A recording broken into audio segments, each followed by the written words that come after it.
Well, hello, my name is Kent Hovind. I taught high school science for 15 years, and now since 1989 I've been an evangelist, and I travel and speak on creation versus evolution. It is my great privilege to do debates at universities against the people who believe in evolution. Now, this debate you're about to watch, I debated Dr. Pigliucci. This is my second time to debate him. Each time we've had a debate, there were problems with the camera, the microphone, something went wrong. This debate was taped by two different cameras, one on just VHS and one on digital. The problem was the digital camera had a problem with the audio, and the VHS camera had a problem with the video, so we ended up doing the best we could from the two tapes of splicing them together. You will find times throughout here where the quality is not very good, and I apologize for that. I'm sorry, we did not tape it at all. Somebody else taped it for us and sent us the tapes. So we can't take the blame for this, but we really think the material offered was worth having, so that's why we've put this into our debate series.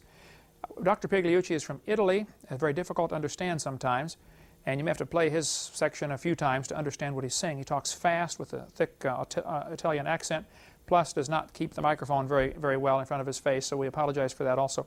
Anyway, I've offered to debate him again. I'll take on the whole UT science faculty at the same time with half my brain tied behind my back. We hope you enjoyed this debate. If you have any questions afterwards, please don't hesitate to call. Our website is drdino.com, or you can call our office 850-479-DINO. If you have some professors in your school that would like to have a debate, I do many debates and will fly up at my expense and debate any number of professors at the same time. And that ought to help raise a crowd. Generally, there's over 1,000 people that come to these things. The room will be packed, I assure you, if you want to have a debate at your university. Count me in. I'd love to do it. Thank you so much.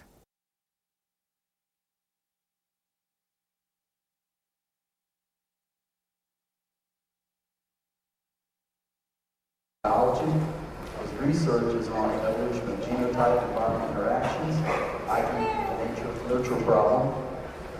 He received his doctorate in genetics at the University of Ferrara in Italy and his PhD in botany from the University of Connecticut. He's currently working on a PhD in philosophy at the University of Tennessee. He's published 47 technical papers and 2 books on evolutionary biology. Dr. Pigliucci has been awarded several times the Oak Ridge National Labs Award for Excellence in Research and has won the prestigious Botany Prize from the Society for the Study of Evolution.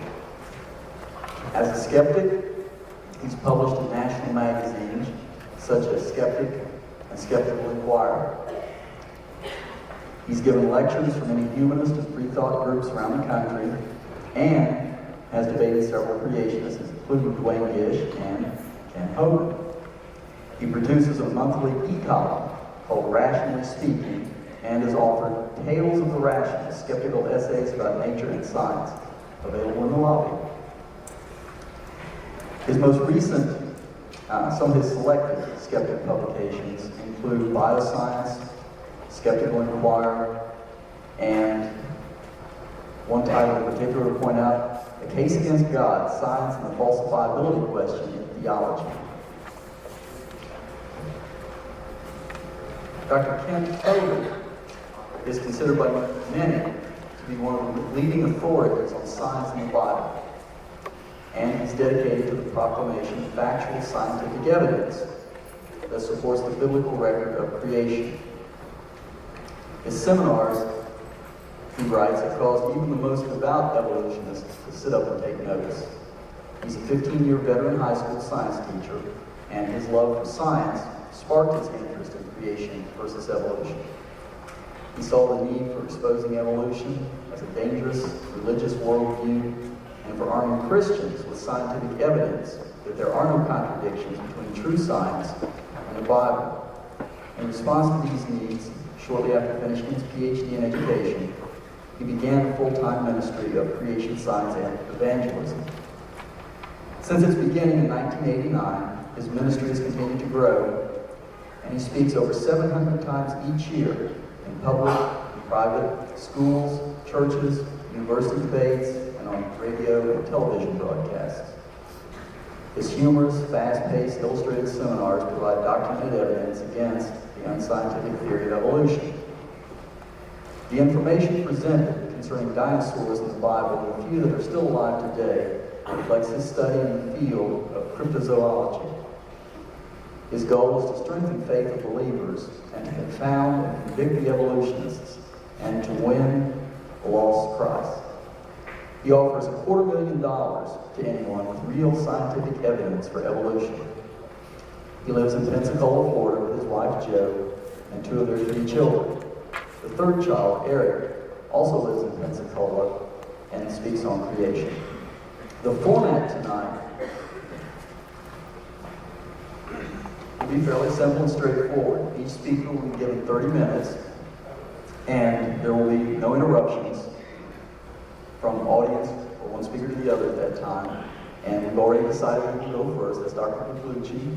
And since it was a football day, naturally we had to flip a coin to decide who would go first. After that, we'll have a short break. We'll gather written questions. You should have received some pieces of paper as you wandered in.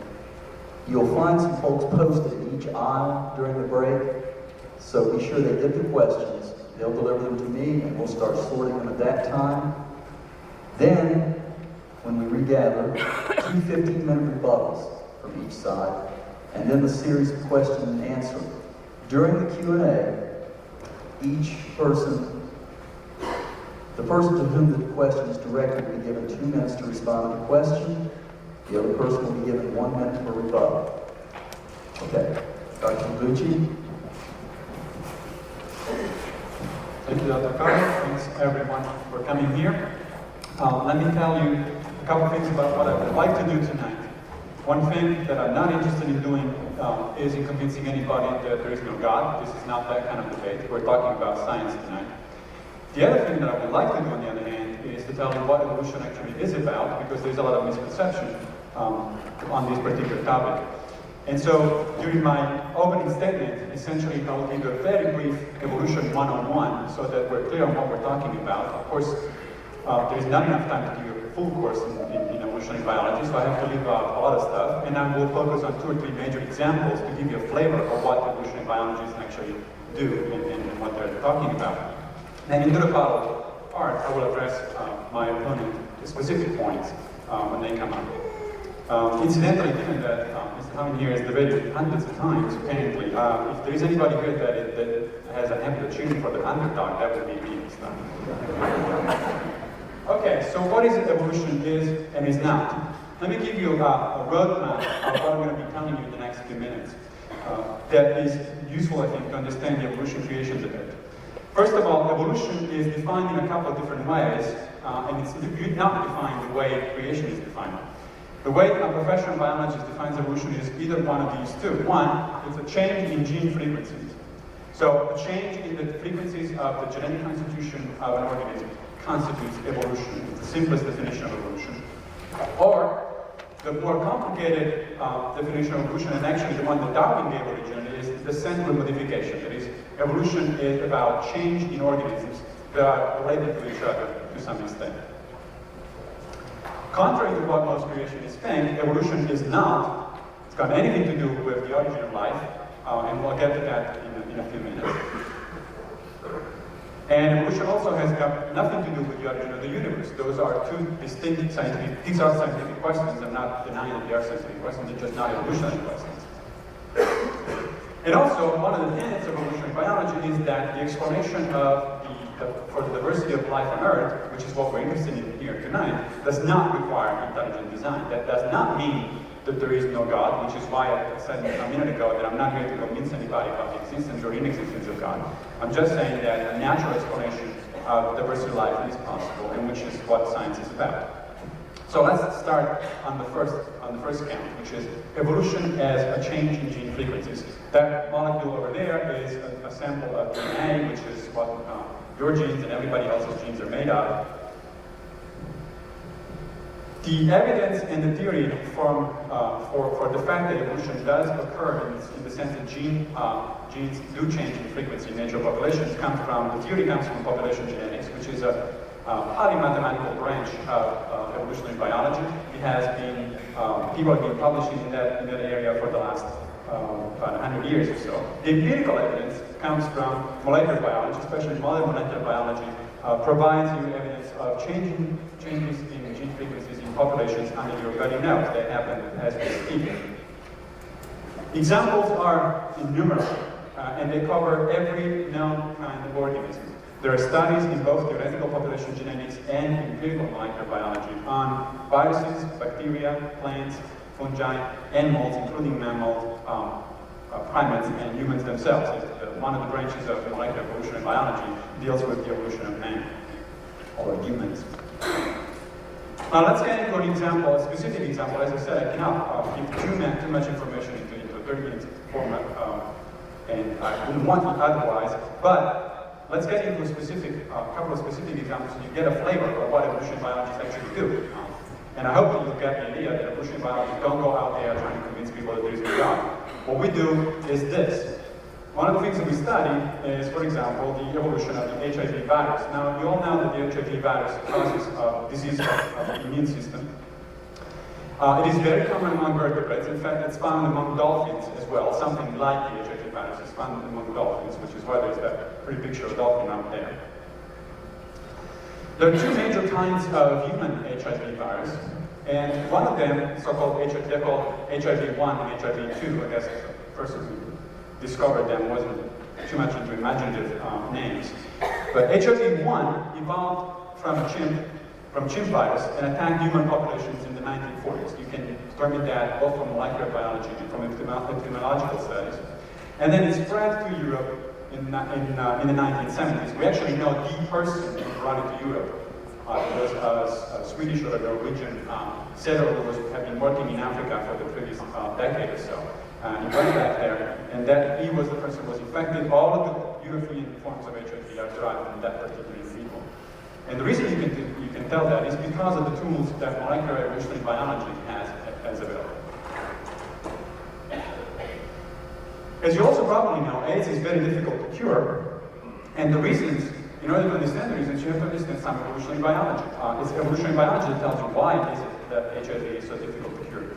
For one thing, the virus, which you're seeing over here, attacking a human cell, that's a human lymphocyte cell, a human defense immune system cell. The virus mutates very rapidly. Mutations are one of the two fundamental components of evolution. Evolution works with two fundamental processes. One is mutation, which is random, and the other one is natural selection, which is not random. Well, mutations in the HIV virus occur very rapidly, which is one of the reasons that it's very difficult to find a cure. Because it literally mutates under your very nose, since it has a very rapid life cycle. The other one is the environment. The environment of an HIV virus is very complex because it depends on the sexual behavior of individuals, which are very complex and varied across the world. And in fact, they're so varied that there are different kinds of HIV virus that are adapted to exploit one kind of sexual behavior or another. All of this is perfectly understandable in terms of evolution. What you're looking at from the 1940s on is the evolution of a new form of virus and how it spreads through populations and adapts to new conditions. This is exactly what evolutionary biology would predict. Now, what about the idea of evolution as descent with modification, which was Darwin's original definition of evolution? So that's what he meant. He wasn't aware of this particular kind of diagram, but this is a diagram of the evolution of the ceratopsians. The ceratopsians are the three-horned dinosaurs, which are very common in museums, in paleontological museums all over the world. That's what we know right now, as of now, of the evolution of ceratopsians. These are the different forms and how they are related to each other. You can see, incidentally, that there are a lot of intermediate forms, which is another one of the myths of creation, that intermediate forms are not there. Well, evolution is descent with modification. That is, as this kind of diagram that I'm showing here, it's studied by a variety of disciplines, including comparative anatomy and paleontology. And the evidence for this evolution by descent comes from a variety of disciplines, from organisms and morphology, from the study of the physiology of those organisms, from the developmental biology of those organisms. All of these different pieces of information, which of course I don't have time to give you into any detail at this point, will fit very well with each other, and they represent the general evolutionary explanation of how life actually emerges. There's also, of course, evidence from the fossil record, and what you're looking at here is the evidence from the fossil record, or it's part of the evidence from the fossil record. I'll show you a few other pieces of evidence from the fossil record in a minute. But this is what evolutionary biologists mean by descent from by modification. Let me give a specific example, like in the case of the HIV virus for molecular evolution. Let me give you a specific example in the case of descent modification. One of the best known examples of descent modification that we have come to understand in the last few years is the evolution of whales, which is sort of summarized over here. These are the actual skeletons that have been found in the fossil record. These are the actual currently living whales. There are two major kinds of whales, the sperm whales and the right whales is over here. So the baleen whales are one kind and the toothed whales are the other kind. These are some of the intermediate in the fossil record, and this is a reconstruction of what these intermediate might have looked like. Well, how do we know? Because we have a bunch of the intermediates. Of course, we don't have the actual animals, so this picture that is looking at you is not what we have. What we have is the skeleton of that fixed creature. The evolution of whales started about 55 million years ago with some animals of this kind, which are called mesonychids. These were hyena-like creatures. They were scavengers and fish hunters. And if you want to find something today that essentially has the same ecological niche, you would have to look no further than bears. Bears have actually a habit and way of living that's pretty similar to what the mesonychids would have had 55 million years ago. Then there is a large number of intermediate forms which have always been discovered in the last few years. Until a few years ago, I wouldn't have been able to tell you the story about the evolution of whales because we didn't know anything about the evolution of whales. 53 million years ago, it is only a couple of million years after the animal that I just showed you, and that's nothing in geological terms. It's a blink of an eye. Another animal appeared called Hymaliocetus. It lived in fresh water and the sea. If you wait another 3 million years, you have Pachycetus, which lived on both land and water. And then you have this guy over here, Ambulocetus, which appeared between 45 and 50 million years ago. It had very reduced limbs, and you can see already that it looks much more similar to what today is our marine mammals than to the animal that I showed you a minute ago. In fact, it looks pretty much, and it has the same kind of it had probably the same kind of habit, the same kind of lifestyle of, say, a sea lion. So if you want to see what an intermediate form will look like actually today, you just have to go to the zoo and look at these kind of animals live. Of course, I'm not saying that a sea lion is an intermediate between whales and whale ancestors, but it looks like what an intermediate would have been. A little later on, 35 to 40 million years ago, we have this fellow, Basilosaurus, and a variety of other species of which we have found the fossils. And this thing really has extremely reduced limbs, and it really had a completely marine habit. We know that because it's found only in sediments that accumulate under marine conditions, not under fresh water. So we actually know from combining these two kinds of information, the fossil information about evolution by whales by the sand, and the molecular biology of whales, that in fact whales are fairly closely related to hippos, which are these animals that we're showing you here. There's the hippo and there's the whale. They're very closely related, meaning that they share the common ancestor, last common ancestor, only about 55 million years ago. That's not that long ago. They both swim before walking. Obviously, the whales never walk, but the hippos do swim before walking. They nurse their young underwater. Their testicles remain inside the body, like in the case of whales. They are hairless, like in the case of whales, because they're not very useful underwater.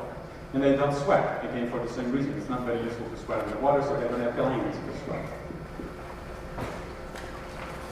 The third point that I wanted to make was that evolution is not a theory of the origin of life. The origin of life is sometimes caricatured as this thing over here. This is the primordial soup. That's my version of the primordial soup.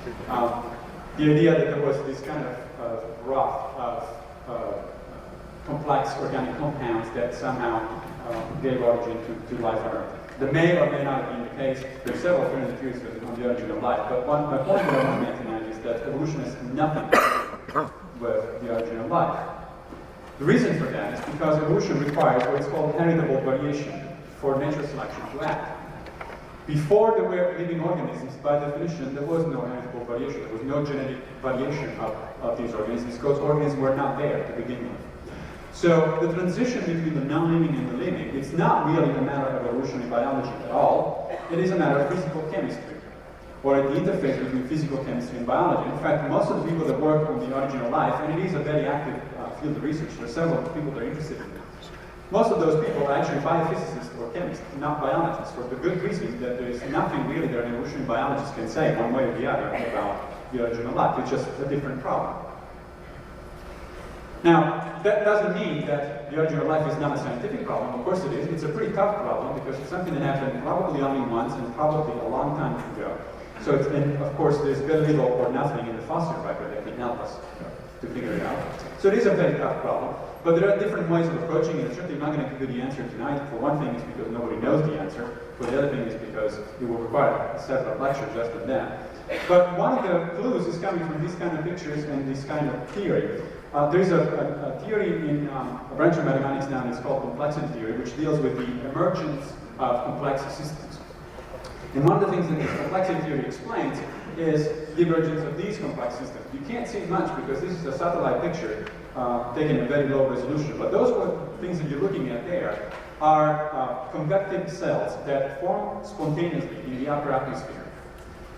There is no way to explain these complex natural phenomena unless you allow for what's called the emergent property of the interaction of the molecules that make up these cells. Well, complexity theory explains how these things originate, and complexity theory is currently our best choice, our best bet to explain the emergence of another complex system, which is life on Earth. So people are working on it. I might get back to you on that in a few minutes. The fourth point that I wanted to make was that evolution is not a theory about the origin of the universe. The universe evolved, or you hear that the universe has evolved or is evolving, but it evolves only in a very general sense, in the sense of change through time. Well, change through time is not what evolutionary biologists consider evolution. There is no selection and no mutation. There's no mutations, no process equivalent to mutation in the formation of universes. And there is no natural selection that we know of, at least, in the origin of universes. So those are really literally apples and oranges. Now, we do know something about the origin of the universe. Again, this is some of the empirical evidence. This is a beautiful picture from the Hubble Space Telescope of these things which are called proto-galaxies. These are the building blocks of galaxies. These are very far away, and they existed a long time ago. The only reason we can see them now is because light takes several hundred millions of years to come back to us from them. So we actually can peek at what was happening directly by telescopic observation, what was happening a few millions of years or tens of millions of years after the origin of the universe. There's also an interesting set of theoretical research that actually addresses the origin of the universe. There are two major branches of modern physics that are trying to explain this kind of phenomenon. One is the general theory of relativity proposed by Einstein at the beginning of the century. And the other one is quantum mechanics, and that Einstein actually never could quite accept because it just didn't fit his view of the world, and which was developed, ironically, based on Einstein's own research. Well, these two pieces of information are actually coming together in the 21st century in what physicists are now calling superstrings theory. Superstrings theory is, among other things, is one of our best bets to explain how the universe originated and why the universe that we live in is the way we observe it. I can give you plenty of references if you want to learn about superstrings theory. It's an extremely complicated branch of mathematics, but it is a fascinating enterprise. Now, after I told you all of this, and I told you, well, evolution is not about this, and it's not about that, well, does that mean that evolution failed if it cannot answer what creation is called the origin question? So if evolution cannot tell you how life originated, or how the universe originated, isn't that a failure of evolutionary biology? From what I told you so far, you should have realized that that's not the case, because that literally is talking apples and oranges. Okay. Or if you want to use a different metaphor, it's like understanding a baseball game applying the rules of basketball. It just doesn't work that way. It's like asking theoretical physicists to explain evolutionary biology. Well, theoretical physicists wouldn't know where to begin with, because evolutionary biology has very little to do with quantum mechanics. So these are valid scientific questions, but they cannot be held against evolutionary biology. So, well, you haven't explained the origin of life, therefore, what are you talking about? It just doesn't work that way. The last point that I wanted to make before concluding the opening statement is to address the question of, well, does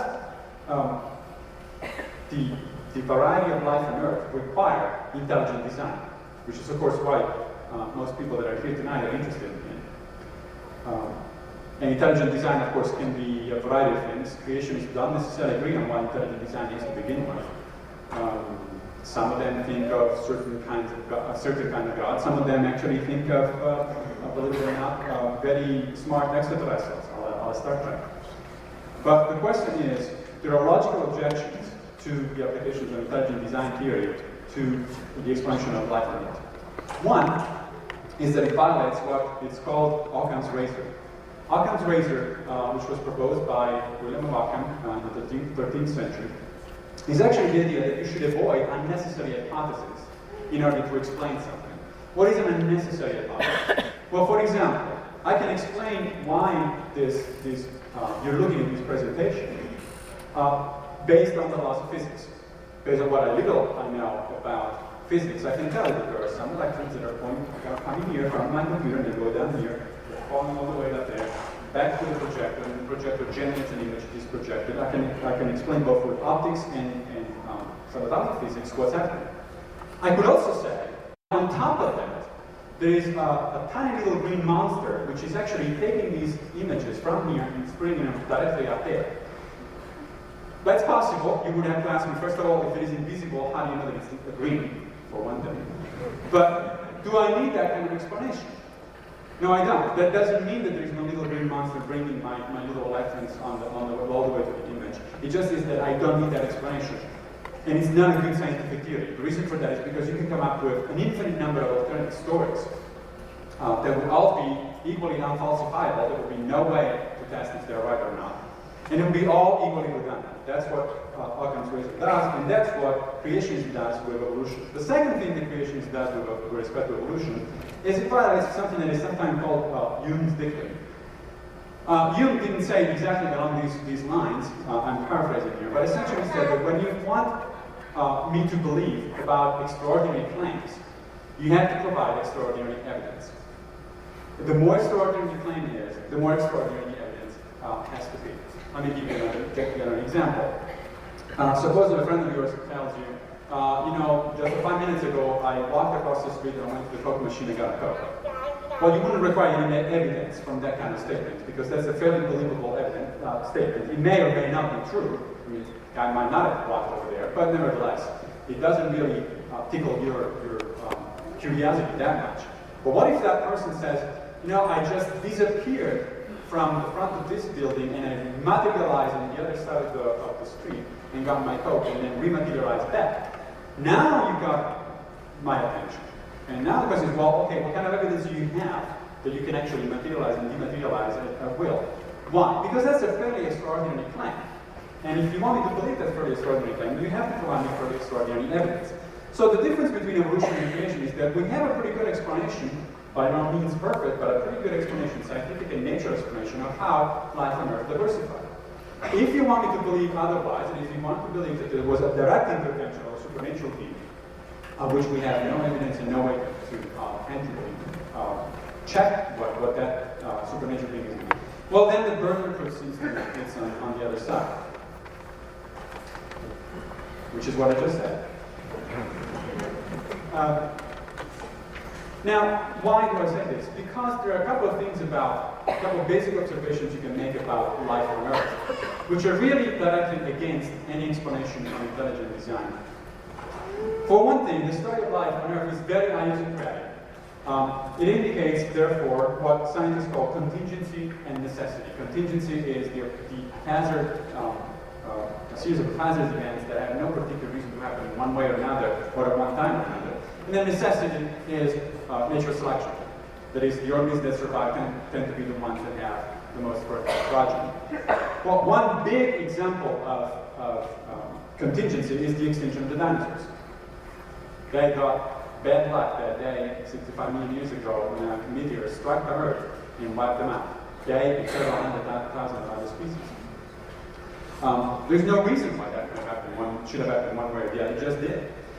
There's some speculation, which is kind of interesting to think about, that if it didn't happen, dinosaurs would have evolved something like consciousness, and there will be a dinosaur here talking to you guys and trying to explain why is it that all these little mammals around here haven't made it beyond the stage of rats, which is what mammals were when the dinosaurs went extinct. It is possible that one of the reasons you're here tonight to enjoy these talks is because the dinosaurs went extinct 65 million years ago, but that was certainly a matter of contingency. The other kind of observation, which actually Darwin already made, is that organisms, contrary to what creationists were made to believe, are not well designed at all. In fact, they're fairly badly designed. One of the best examples of badly designed organisms is actually the eye. The human eye is usually brought up as an example of extremely complicated and very well designed structure. Well, it is extremely complicated. It has been designed by natural selection over hundreds of millions of years, and it works pretty well, though not perfectly, obviously, because right now I see an ocean of more or less undifferentiated people if I take these off. So it's not perfect. But it's not perfect in a more fundamental way. For example, not many people realize that the human eye has blood vessels right in front of it. Okay, in front of the retina, instead of where a good engineer would put them, which is behind. One of the things that does is it causes all sorts of vision problems, including the fact that you have a blind spot. Now, could it be designed better? Yes. Has it been designed better? Yes. If you look at the eye of squids or octopuses or animals of that sort, actually they have the blood vessels in the back, not in the front. So I will conclude that either there was no intelligent designer and squids just got luckier than human beings, or the intelligent designer liked human beings much better than squids much better than human beings, which is a possible conclusion. Now, thank you. I will actually not be this is my last slide for the introductory statement. If you have not followed all of what I said, or if you would like to learn more, that is the webpage where this thing is that there. It's called FTBio.UK.edu Skeptic. I will repeat this later on during the vote. As I said, it's quite difficult for people that are flooded with a lot of information all at once, actually to be able not to follow the whole thing, and that happens to me very often. So the presentation is up there for anybody to see. Now the question is, what is the evidence? Let me present you one little game. Suppose that you were looking at these pictures.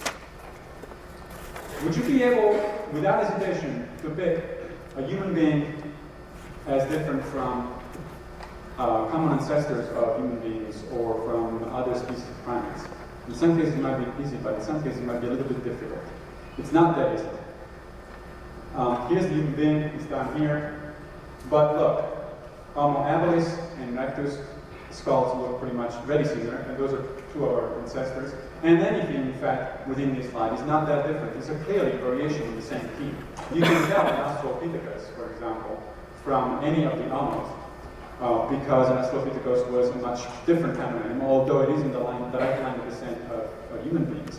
But the point is, can you really look at a picture like that and think that you are completely different from anything else that is up there other than this?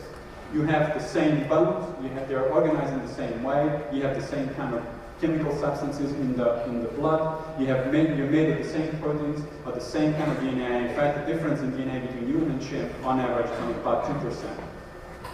Can any rational person look at something like that and say, no, I really don't think that we're made of the same thing, we're completely different things, we're completely independent, we have no relationship whatsoever. That's what evolution tells you. You do have a relationship. Like it or not, I mean, I don't particularly enjoy being the descendant of this little fellow over here, but nevertheless, that is our best guess to what actually really happened. Thank you very much.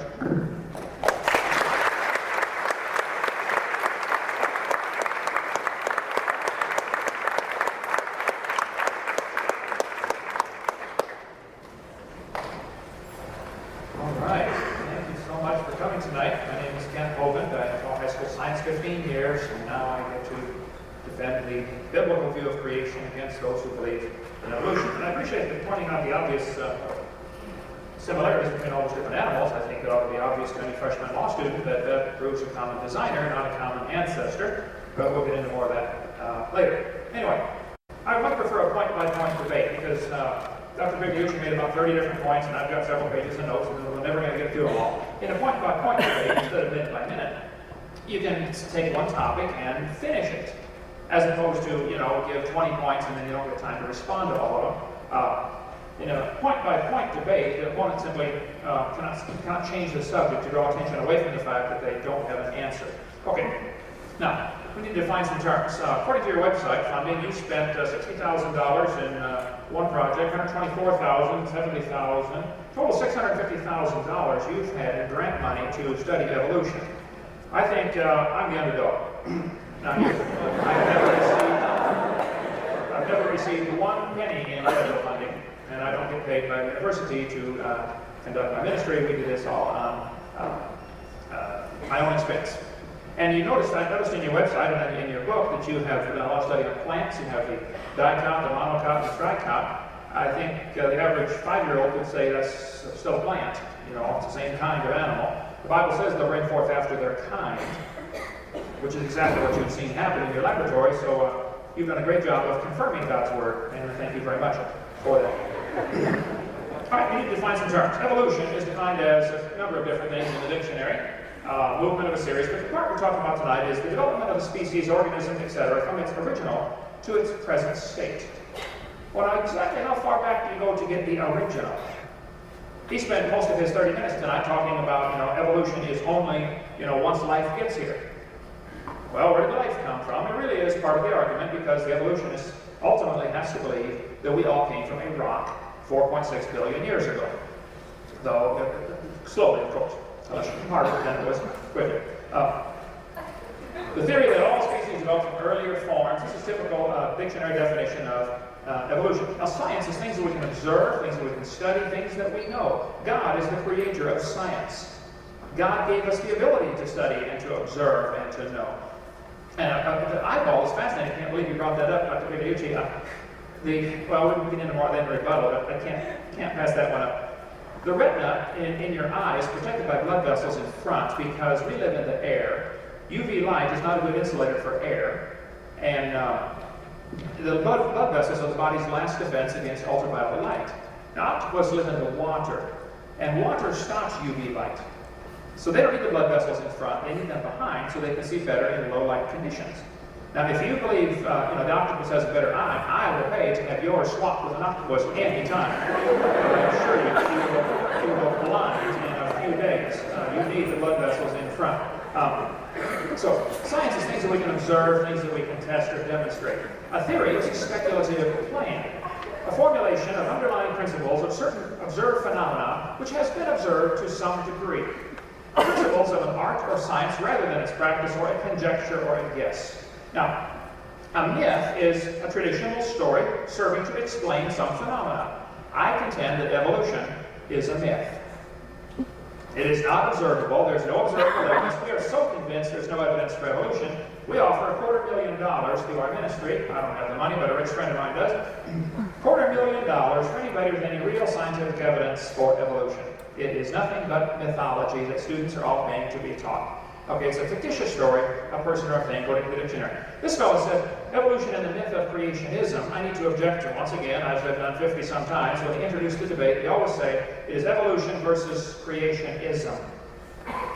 If anything is an ism, it is evolutionism, not creationism. If you're going to call one an ism, they both should be isms, okay? So it's evolution versus creation, or evolutionism versus creation. Here's the problem with this title.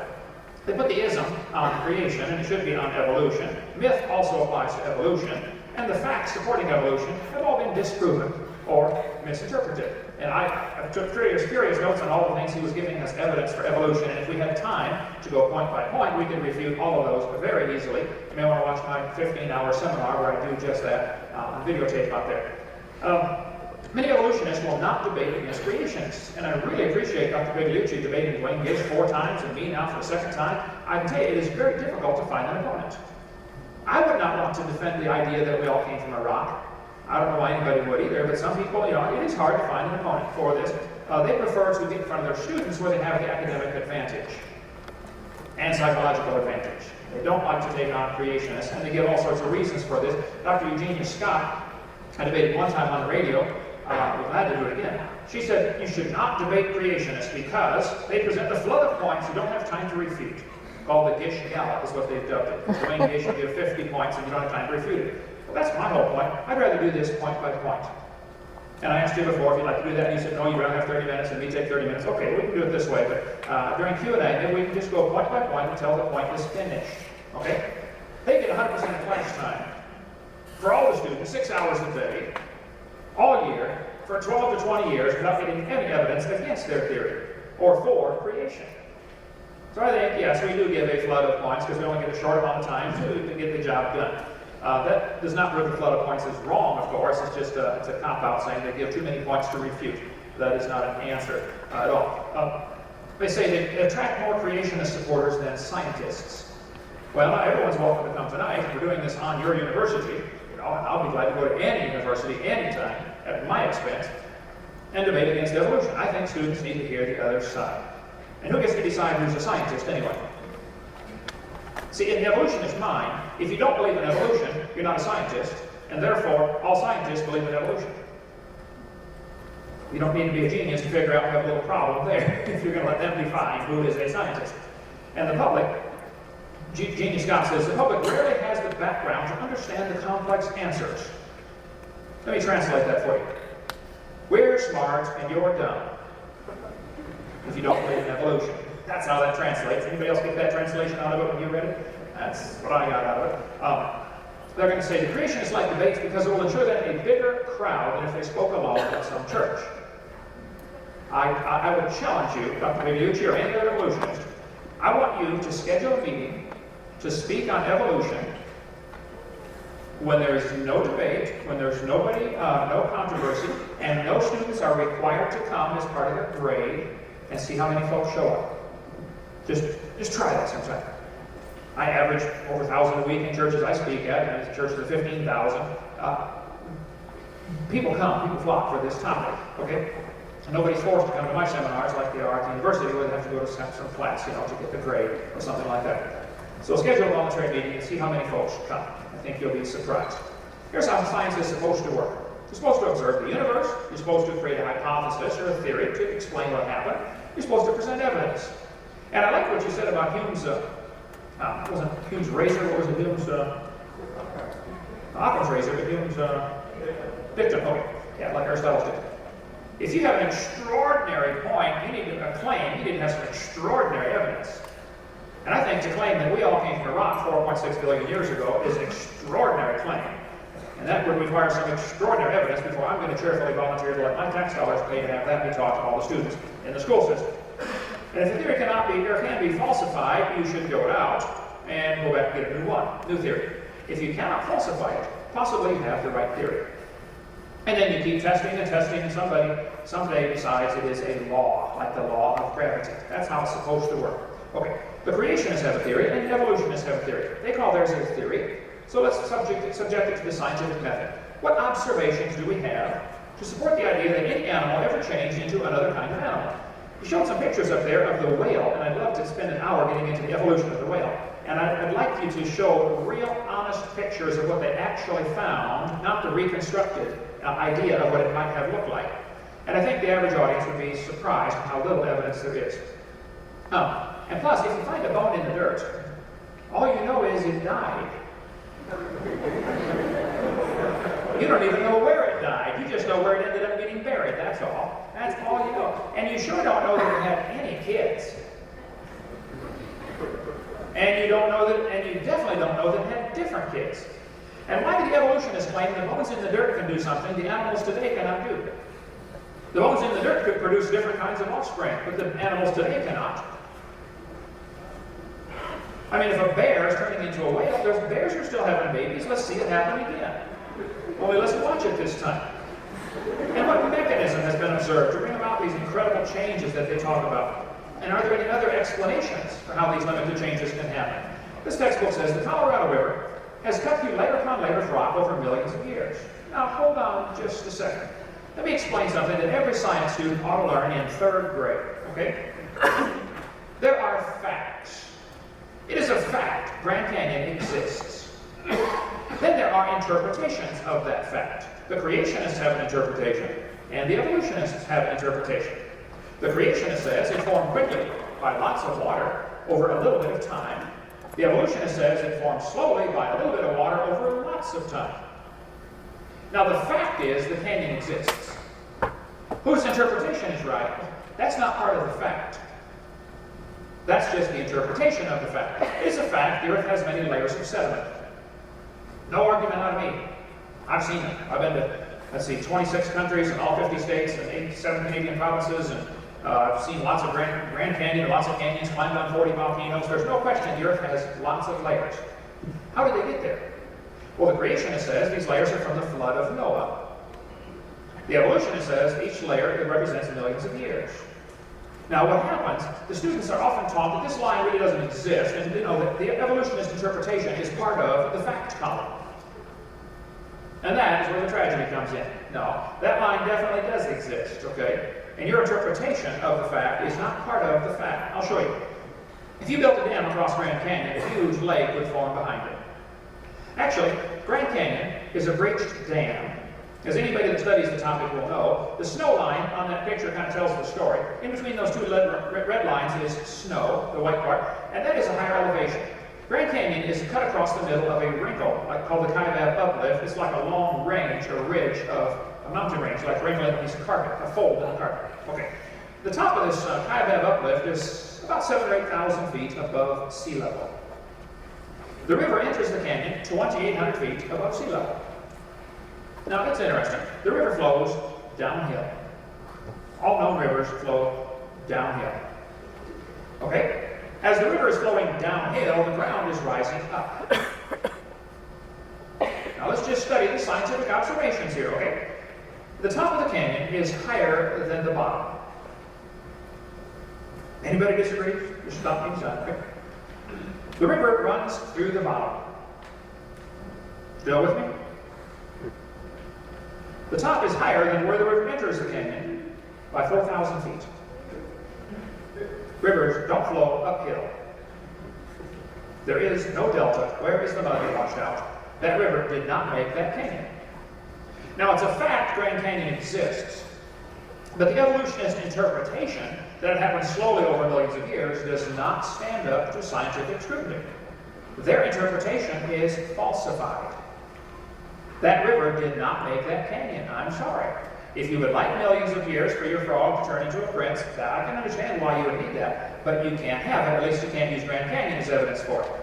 The creationist interpretation says 6,000 years ago or so, God made everything in 6 days.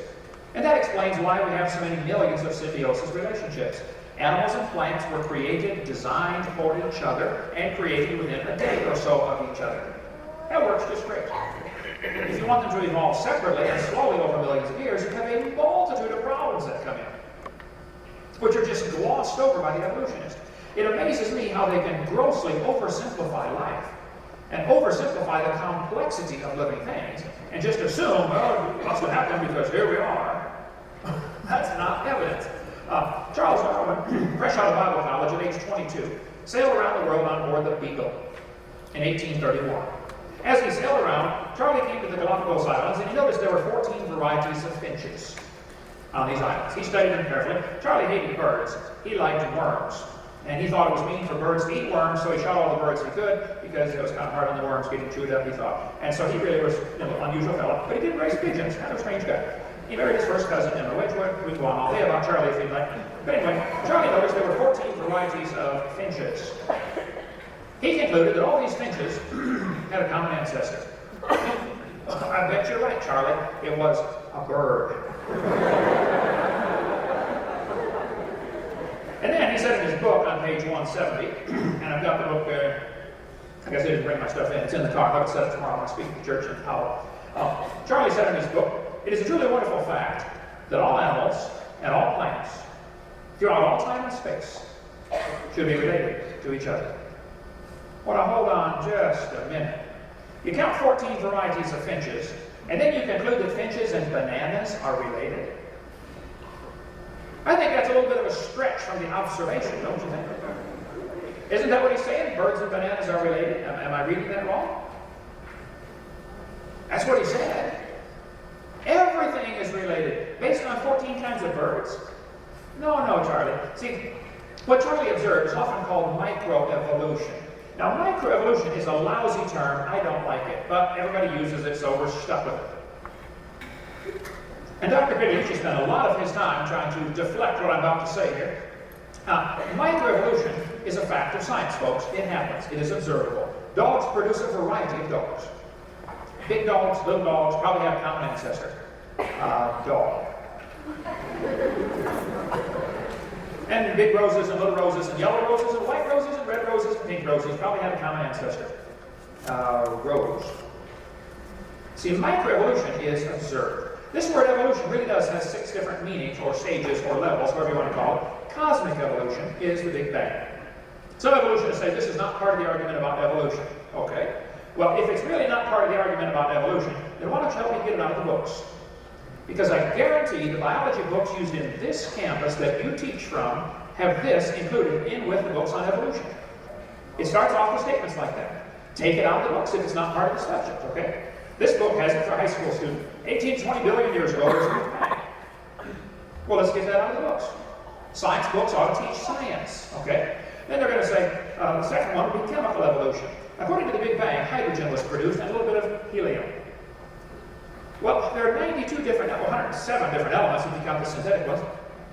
How do they evolve? This is not talked about much, but chemicals would have to evolve, folks. I mean, that's a long, each molecule of chemical is incredibly complicated. Just the right number of protons and electrons and neutrons, and it's just really pretty interesting. They are so complex. They don't talk about that much, but there would have to be some chemical evolution. Then we'd have to have stellar and planetary evolution. How did the stars evolve? If evolution is true, star births should equal star deaths. We see stars dying all the time with supernovas and novas. Nobody's ever proven one star birth. And yet there's enough stars out there that everybody on Earth can own 2 trillion of them to themselves. Where's the star births going on? Nobody's ever proven one. They say, well, in Crab Nebula, there's a bright spot we think is a star being born. Well, it might be the dust is clearing and you're seeing one that was back behind it. And one star forming is not explaining how we got all the zillions of them up there. One evolutionist told me, he said, we've calculated if 20 stars explode near each other, it'll create the energy to create a star. Oh, well, that's brilliant. You got to lose 20 to gain 1. You should run for Congress, man. You can help those guys borrow their way out of debt. This textbook says, as Earth formed, the surface was like the moon. Earth's surface was hot, and there were large pools of bubbling lava. But oceans formed as it rained on the rocks for millions of years. Yes, boys and girls, millions of years of torrential rains created the oceans. And swirling in the waters of the oceans is a bubbling broth of complex chemicals.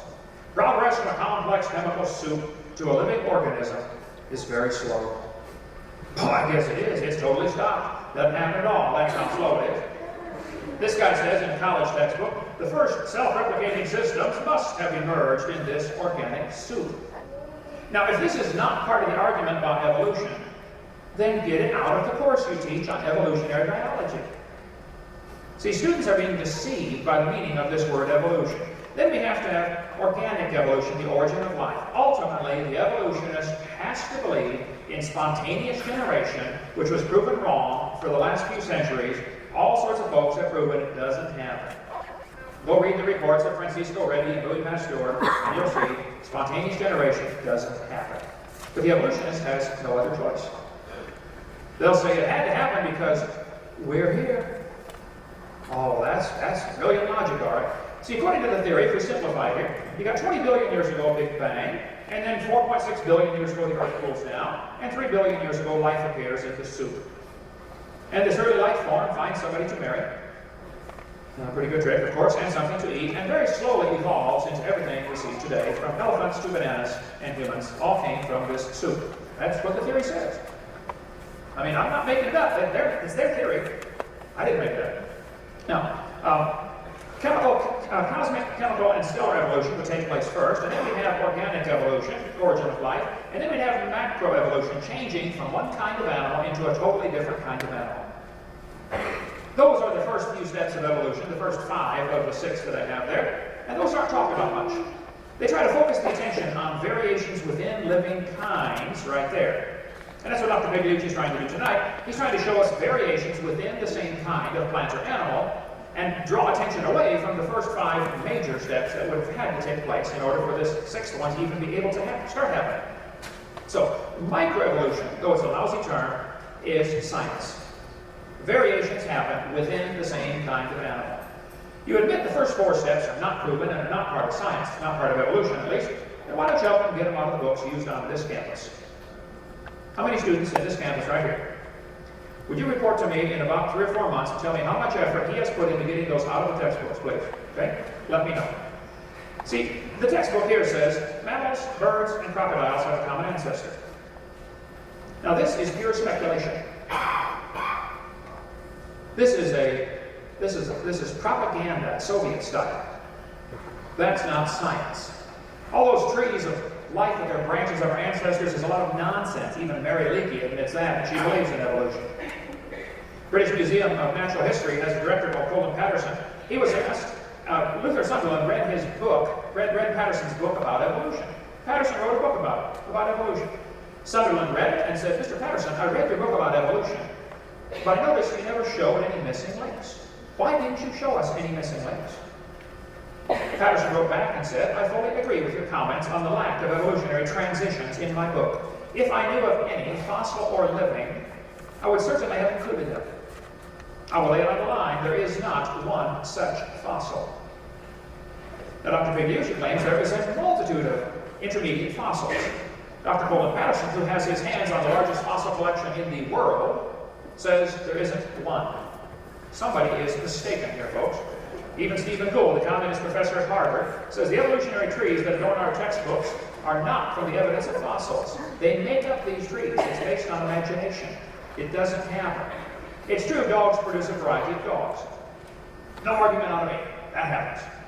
And you might get some really wild dogs. I mean, really bizarre variations. But you're always going to get a dog. Nobody's ever seen a dog produce a non-dog. And if it did, who would it marry? Think about it. You might get a big dog or a little dog, but you're always going to get a dog. And it could be the dog, the wolf, and the coyote have a common ancestor. I would not argue about that. But they're still the same kind of animal. Let's see if we can find the youngest kid in the room here. Anybody here under 7? How old is he? 6 and a half. What's your name? What? Joshua? Joshua, up here on the screen, I have a dog, a wolf, a coyote, and a banana.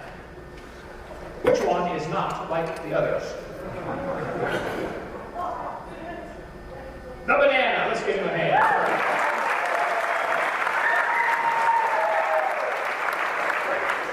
All we observe are variations within the same kind of animal. It could be that the horse and the zebra have a common ancestor. I wouldn't argue about that. Stand back and look at them. They're the same kind of animal. That doesn't prove a horse and a banana are related, folks. What happens, students are asked to make a giant leap of faith and logic, totally in the absence of any scientific evidence, to believe in macroevolution, which says the dog and the rose have a common ancestor. If you go back far enough in time, and it was a rock. That's based on a fantasy, based upon imagination. See, this is never talked about. This one's not talked about much. This one is talked about a little bit, but they really focus on microevolution, or variations, within the same kind. And that's all it is a variation. But we don't argue about that. That happens. The rest is assumed. They try to sneak them in as if it's a package deal. Well, if you believe in evolution, you have to believe in the whole thing. You have 5 minutes left. Oh, man, I'm just getting rolling. Okay. Number 6 of those 6 is true, but the other 5 are smuggled in. Students are given one definition, like descent with modification, which is true. Even Dr. Pigliucci tonight in his slide said, evolution is a change in gene frequency over time. Now that is kind of a deceitful definition of evolution, because that's the same as I've said, the animals are going to bring forth after their kind, and you might get a gene frequency. But see, changing the gene frequency does not change the genetic complexity, and it doesn't add any new information. It doesn't make a new animal. Changing the gene frequency is like scrambling up the letters of the English alphabet. You will never get Chinese words that way. And evolution requires changing into a totally different kind, or totally new genetic information. Watch what this textbook does. Evolution means you change over time. That's definition number 1. This one says, evolution is defined as a change in species over time. Oh, now they've narrowed it clear down, haven't they? If you really mean species change over time, I agree, then we can all go home. It's what's implied that I don't like. See, they slip in the other definitions of evolution, like cosmic and organic, and say, then they tell the students, if you don't believe in evolution, you don't understand science. Well, I'm sorry, I think I do understand science pretty well. I taught it 15 years. and evolution is not part of science. It is a religious worldview that is unsupported by science, and I, for one, am sick and tired of paying for it to be taught in our public school system. In advertising, it's called bait and switch. If I said, new Mercedes, $10, everybody would line up at the door to buy it. Well, when you got there and I said, hey, actually it's $99,000. Well, I baited you to come in and switched it. That's illegal. People go to jail for that. And professors ought to go to jail for baiting the students to believe in evolution with variations and then switching it midstream. Bible warns us about science that is falsely so-called, and evolution is not science. It's a religious worldview, and if you want to believe in it, that's perfectly fine. But keep it at home, please. Don't bring it into a tax-supported institution. It has nothing to do with science. So what's in these books? Dr. Pigliucci gave all sorts of evidence of evolution, which we'll have to take up in the rebuttal time. How much time left? 3 minutes. Oh, we get a couple of minutes. Okay. Here's the evidence they used. He mentioned fossils. I was really surprised at that one. Vestigial structures he did not mention, but this is in almost every textbook. Fossils, structure, molecular biology, development, DNA similarities, structure of the limbs, called the homology argument, and poor design, like the eyeball. That one ought to be outgone a long time ago. The eyeball is very well designed. And the reason so many folks have glasses is probably more dietary or inherited genetic problems from, when you realize you're a copy off a copy off a copy off a copy off a copy off a copy off a copy off a copy off a copy off a copy of the original Adam, I think it's pretty good that we can see it all. You get a computer program and copy it, and copy the copy, and copy the copy of the copy, and copy the copy of the copy of the copy. You do that about 500 times, and then put it in your computer and tell it to run. See how it does. You have an incredibly complex gene code that is still working pretty good. And to say that we have glasses as evidence for evolution is absolutely ridiculous. No, the fact that the eyeball is unbelievably complicated. Darwin said, if my theory was true, numberless immediate varieties must have existed. Where are these missing links? Well, David Rock of the American Museum of Natural History says, in the years after Darwin, his advocates hoped to find predictable progressions. In general, these have not been found, yet the optimism has died hard, and some pure fantasy has crept into textbooks. There is some fantasy in the books used in this campus right here, things that are used to support evolution that ought to be taken out. There aren't any missing links, folks. The whole chain is missing. Gould said, the absence of fossil evidence is an nagging problem for evolution. We know the theory is true, now we just need the evidence. That's not how science works, Steve. Okay? Find a fossil in the dirt, all you know is it died, folks. That's it. That's not evidence for evolution. Fossils don't offer any evidence at all. You don't know that it had any kids. You certainly don't know that it had different kids. And just because you can arrange them in some kind of preconceived idea of what you think might have happened, that wouldn't hold up 2 seconds in a court of law. I can arrange knives and forks and spoons in order and prove they evolved from each other. Doesn't prove a thing. Each one was designed. We'll get into more in the rebuttal section about the embryology. He mentioned development. I was surprised that one's still in there after being proven wrong 127 years ago. We'll get into that later. Thank you, sir.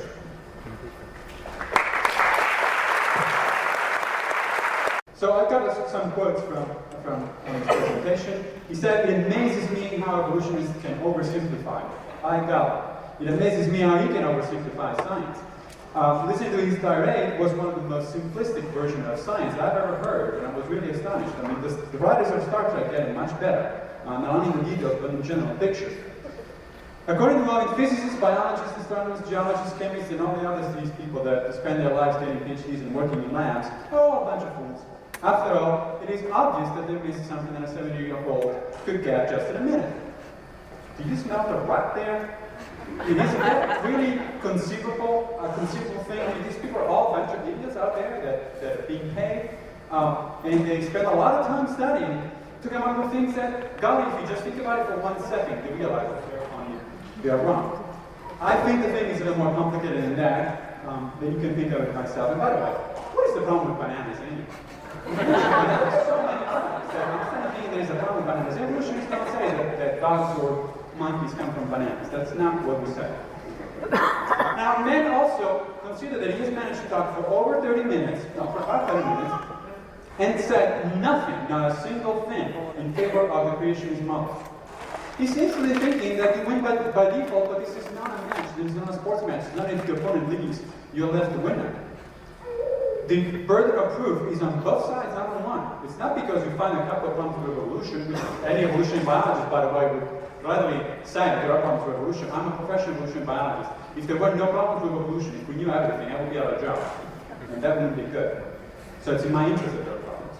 Now he said, if the Big Bang and the origin of life are not science, why not get them out of the textbooks? Well, you didn't listen. That's not what I said. I said that Big Bang and the origin of life are not questions within evolutionary biology. Not that they're not science. I did say that they're science. I even proposed a couple of areas of science that are actually working on those problems. So they're not supposed to get out of the textbooks. They're supposed to get into the physics textbooks and into the chemistry textbooks, respectively, not in evolutionary biology textbooks. And by the way, they are not in evolutionary biology textbooks. The origin of life is mentioned in the beginning, a few paragraphs in some general biology books, but not in evolutionary biology textbooks. Evolutionary biology just doesn't deal with it. I want to be a millionaire. Mr. Hovind here proposed $20,000 to $50,000. I've heard that it's been going higher and higher, apparently, the amount of money you're giving. Well, he gives this to whoever proves beyond reasonable doubt, of course to his satisfaction, that evolution is the cause of the existence of highly ordered universes, which I said evolution is nothing to say about the order of the universe. The variety of life forms on Earth, that is evolution. And the fact that man is the most advanced of such life forms, I don't even know what the most advanced life form actually means. There are plenty of animals that do much better on this planet than we do, so I don't understand what that word means. But anyway, I did give my evidence on all those counts to Mr. Hovind. The last time we met in Atlanta a few months ago, I don't even receive a reply. I don't have the money.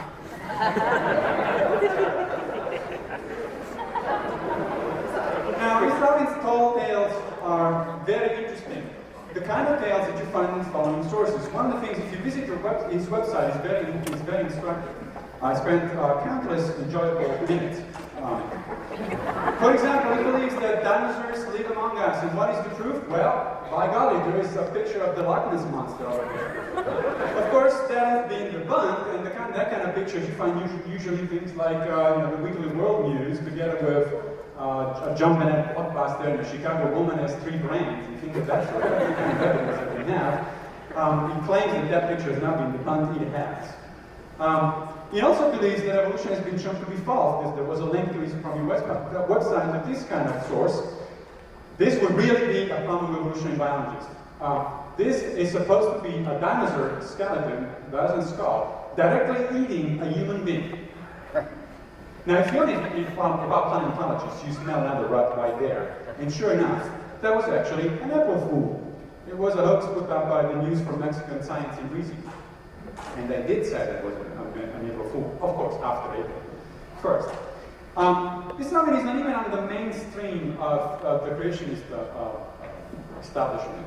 He mentioned Dr. Duane Gish, which I had the pleasure of debating several times, from the Institute for Creation Research. Well, Dr. Gish disagrees with several things that Mr. Hovind believes in. For example, Mr. Hovind believes that this is a real thing. This is the Biloxi River in Texas, so-called human tracks, which are found right next to dinosaurs. And again, one of those proves that dinosaurs existed at the same time as humans. Too bad that being debunked, they're actually dinosaur tracks. And not even the Institute for Creation Research believes this thing anymore. Mr. Hovind does, at least the last time I checked his website. I would maintain that these predictions are pretty bogus. He had on his website, he's not there anymore now, that the New World Order will implement the World Domination Plan by May 5, 2000. The world's population will be reduced then to 500 million people. Well, hasn't happened yet. So what kind are we using here? Certainly not the regular one, because we still haven't seen a New World Order, and the population, unfortunately, is up to 6 billion. Now, there's a series of other preposterous statements. I'm just going to list them because it's really difficult to disprove them, and they don't require to disprove. The Smithsonian Institute killed thousands of people to augment their collection of human missing links. 5 billion people could drown in Loch Ness, and nobody would notice. You have any idea how large Loch Ness is? Large, but it's not that large. 5 billion people is a lot of people. Evolution is responsible for what happened in the Indians. Meaning the Americans, the Native Americans. I don't know what that is talking about, so I had to do some research. And it turns out actually that the Trail of Tears, which is what he's referring to, the forced removal of the Cherokees, happened in 1838. Well, the origin of species, which marks the beginning of evolution of biology, was published in 1859. That was about, what, 30 years later. How can evolution be responsible for something at the time in which it happened? Evolution wasn't even around. The Great Pyramid was not built by the Egyptians. Well, go tell that to the Egyptians, because they're very proud of it. UFOs are Satan's way of getting around. I don't think there's any evidence that UFOs are even around, let alone that Satan uses them as spaceships. And why would Satan need spaceships anyway? And finally, microchips will play an important part in the mark of the beast. I don't even know what that is, but probably, if it refers to Bill Gates, I can probably believe that. So, I think there is only one reality. One of us is profoundly mistaken. Of course, you can guess who I think is profoundly mistaken. You have to decide for yourself, of course, not tonight. My main goal tonight was really to confuse your ideas as much as possible. That is the first step toward enlightenment. Once that you're not so sure of your position, then you can start going on there, go to the library, read some books, read some articles, keep thinking about these things for the rest of your life, because they're not that easy. 70-year-olds do not grasp these topics on the spot, and neither does anyone else over here. But so you have these two choices. Innumerable scientists with legitimate PhDs who brought in the car, the computer, and McDonald's on one side. Or they tell you that to go and look for the evidence, think for yourself. But look at the evidence, the real evidence. Go to a paleontological museum, go and look at, go to the zoo even. Go and look at these things and see if it doesn't make sense to think that they are related to each other, like common descent. Or, you can listen to somebody who has a clear ideological agenda. Incidentally, there's a variety of ideological beliefs among scientists. You can find anything from Christians and Muslims, Buddhists, atheists, agnostics, and all of that. So there's no ideological bias, which means that science is not a religion, no matter what we would like it to be. On the other hand, there is a clear bias on the other side. Essentially, every single creation that I know not only belongs to a particular religion, but it belongs to a particular subset of that religion. That seems to be a bias. And those are based on tall tales, and there's a very large price to pay for distortion or ignorance, and that price we're going to pay as a society every single day. The reason we teach evolution in public school is because it's good science. It is not perfect science, it is not the ultimate word on science, and as soon as we will know better, we will teach better. That's what happened in the past. But the alternative in terms of creation is not only it's bad science, it's just not science at all. Thanks very much.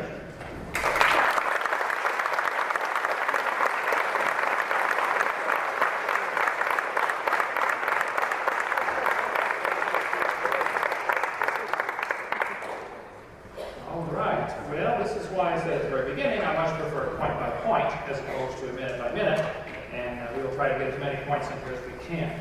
You mentioned in the beginning of this debate that you were a member of the Skeptic Society or something like that. I wondered if you are skeptical of evolution or just skeptical of everything other than evolution.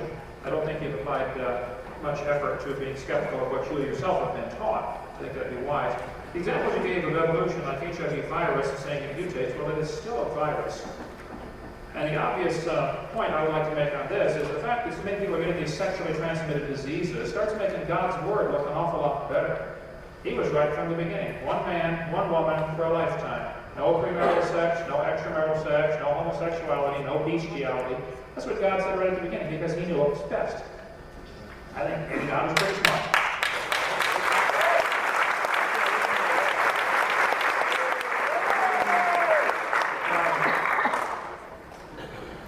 There's several things for sake of time I'm going to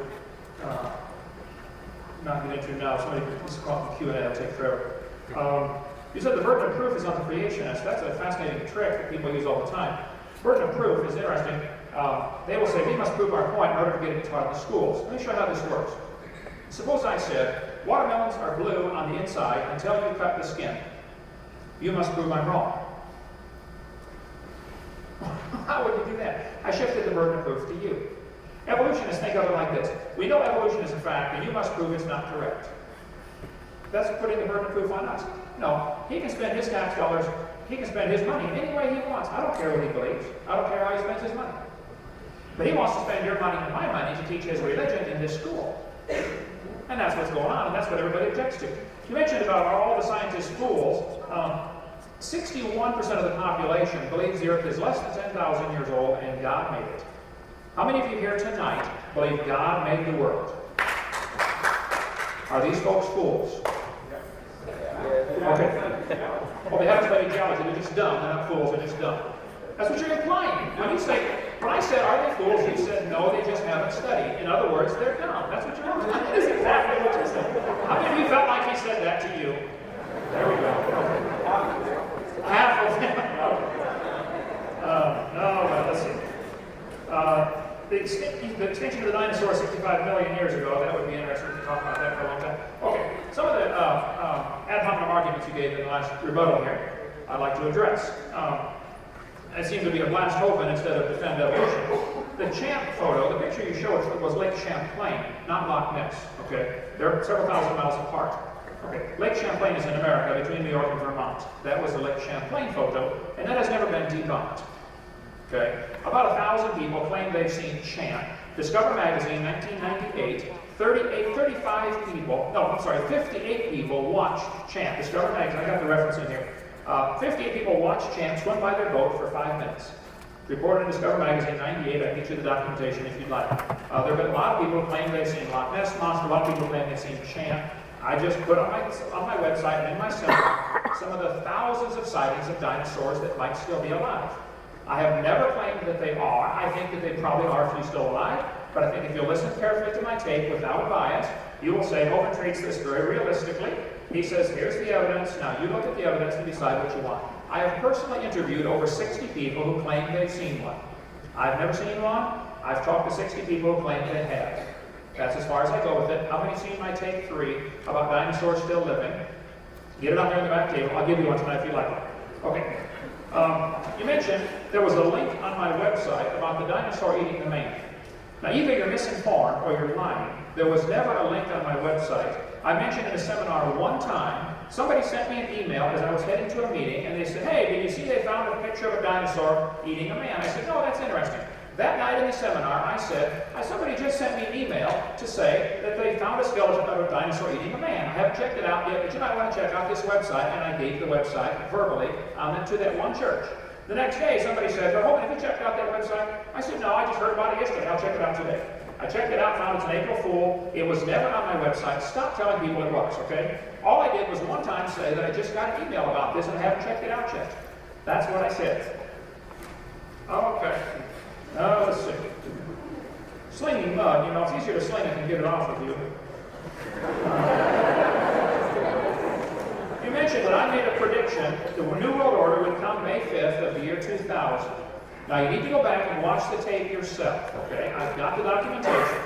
I showed the cover of a book and I said, right beside it was the text, I don't have it with me anymore. I said some people in the New Age movement, a guy named Richard Noone, N-O-O-N-E, had written a book called May 5th, 2000, The Coming Ice Epic. He said that by May 5th, we're going to have the population down to 500 million, and this is going to be necessary to bring in the New World Order to get rid of some of the people that are here.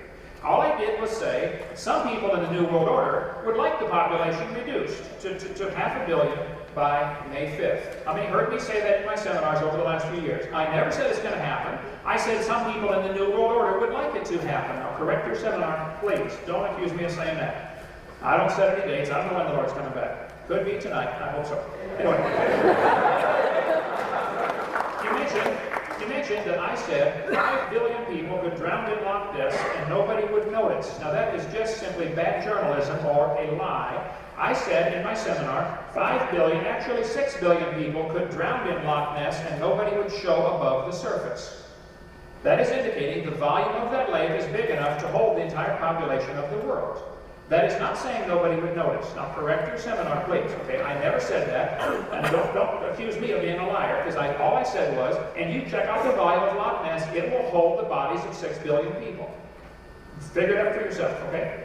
The Trail of Tears, when the Cherokee Indians were moved out of this area right here in 1938, and then you mentioned, I said that what happened to the Indians is largely responsible because of the teaching of evolution. Just because Darwin's book came out in 1859, you should know of anybody who teach courses on evolution. The evolution theory has been around long before that. Aristotle taught a form of evolution. He had his great chain of being in 400 BC. Charles Darwin's grandfather, Erasmus Darwin, wrote most of the things that Darwin plagiarized in his own book and never gave his grandpa credit. The theory of evolution has been around since Satan in the Garden of Eden when he told Eve, you can be like God. That's what evolution says. Man is evolving and progressing. And what happened to the Indians was the result of the racist philosophy that one race is better than another, and the white man's manifest destiny is to rule this continent from shore to shore, and it is directly tied in with evolution thinking that one race is better than another. The Bible says very clearly, all nations are of one blood. Read Acts chapter 17, Acts chapter 2, a couple other references talk about that. We all descended from Adam, and then later from Noah at the time of the flood. There is certainly no biblical reason to be a racist. The Bible offers no justification for racism at all. But if you check the history, you find Adolf Hitler killed the Jews because he thought they were an inferior species. He also hated the blacks because they hadn't evolved far enough. Pol Pot killed half of his entire population because of his belief in evolution. He was a communist. He killed half the Cambodians because he wanted to help speed up the process. Adolf Hitler had decided that blonde-haired, blue-eyed Norwegians, born as Dorothea Dog, yeah, sure you betcha, he said they were the superior race. And if we could help out, we could speed up evolution by eliminating the inferiors. Evolution and racism go hand in glove. And yes, the Trail of Tears took place in 1938. I know the history about it real well. Sam Houston married one of the Cherokee princesses and nearly quit Congress over this issue of what they were doing to the Indians. But it was because of the evolutionary mentality. Just because Darwin's book came out years later does not prove my statement is wrong. Evolution's been around long before Darwin's book came out. He just simply gave a mechanism for how it supposedly happened. That's all. You should know that if anybody. I never said UFOs are Satan's way of getting around. Watch my videotape number 7. I don't know where you're coming up with this stuff. I have, on my videotape number 7, what we call frequently asked questions. I also have it on my website. I speak 700 times a year. I get lots of questions asked to me. One of the questions, you got my notebook right there, UFOs. You can read my answer in my seminar notebook. I'll give you one of those if you'd like it. I said, I don't know what UFOs are. I've never seen one. I've never even talked to anybody who has seen one. I've read some books about the subject. I've read some interesting books about the subject. There are 2 theories about UFOs from a Christian perspective. One theory is that it's top secret government craft. The government works on all sorts of things they don't tell us about until 20 years later, like SR-71 and the Blackbird and all these different top secret projects. And some people think, and I show the pictures of books you can read, some of these people think these might be demonic.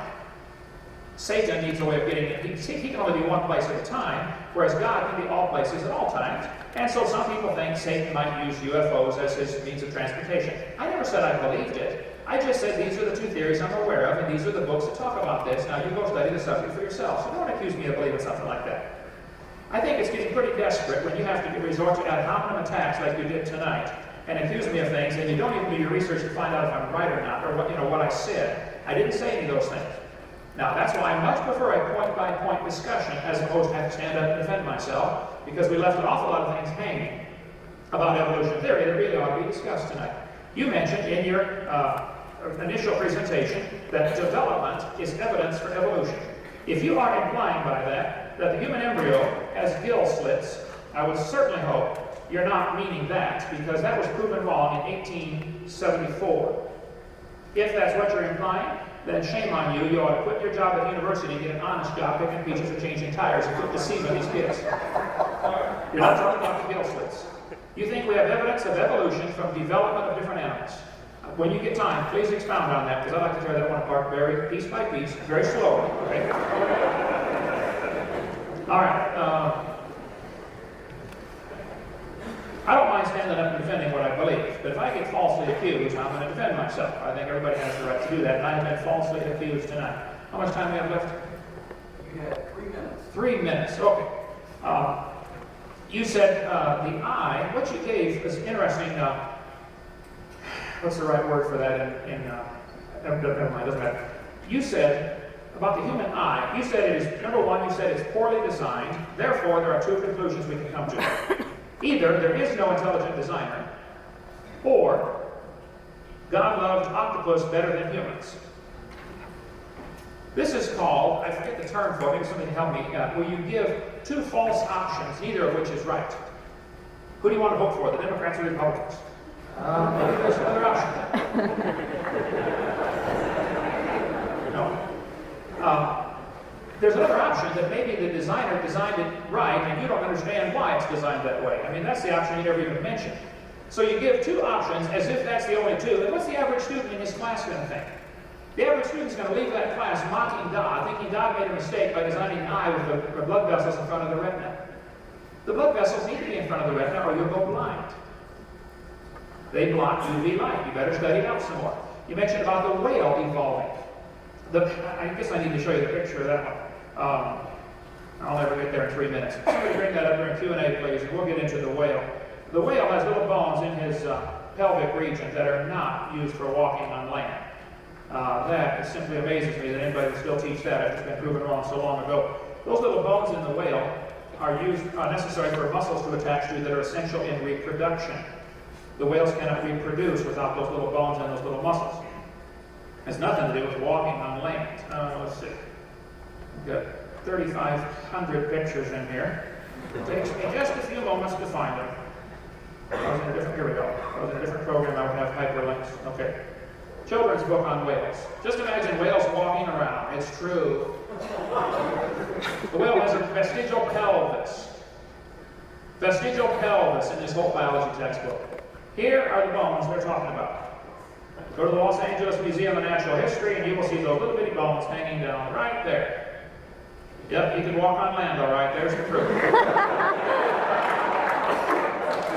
Those bones are essential for reproduction in whales. They have nothing to do with walking on land. They never did. And all they found for the packy, whatever it was you mentioned about the whale, was part of the jaw and a couple of teeth. How you can tell it walked at all from the jaw and a couple of teeth, I don't know. But I think if you're going to tell your students you have evidence for evolution, you should let them decide based on the real facts, not somebody's interpretation of the facts. By the time the student gets it in the textbook, it's already been digested for them. And they're told what to believe. They're not taught how to think, they're told what to believe. That's what's happening in this university. Thank you so much.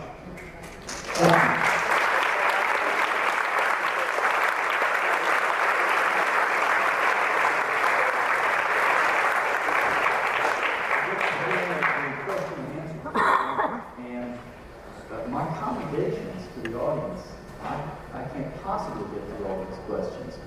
What I've attempted to do is to sort out the redundancies and to throw out the statements so that we really do have questions. So the first one, we'll keep going in the same order. I'll allow 2 minutes for a response to the question, 1 minute for a rebuttal. The questions are directed to one or two of you. So I'll begin with a question directed to Dr. Taguchi. Which evolved first, the immune system or the need for it?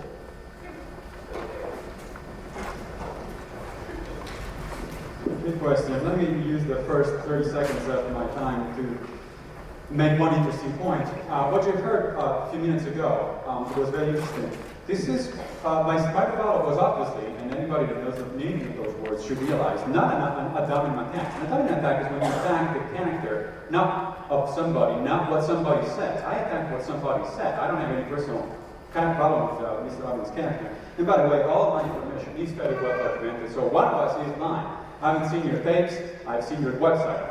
Now, the question about who evolved first, the chicken or the egg. That's a good question. And the way it usually happens is actually both. And by both, one means that structures evolve in response to some kind of a need, but the need also changes with the structures.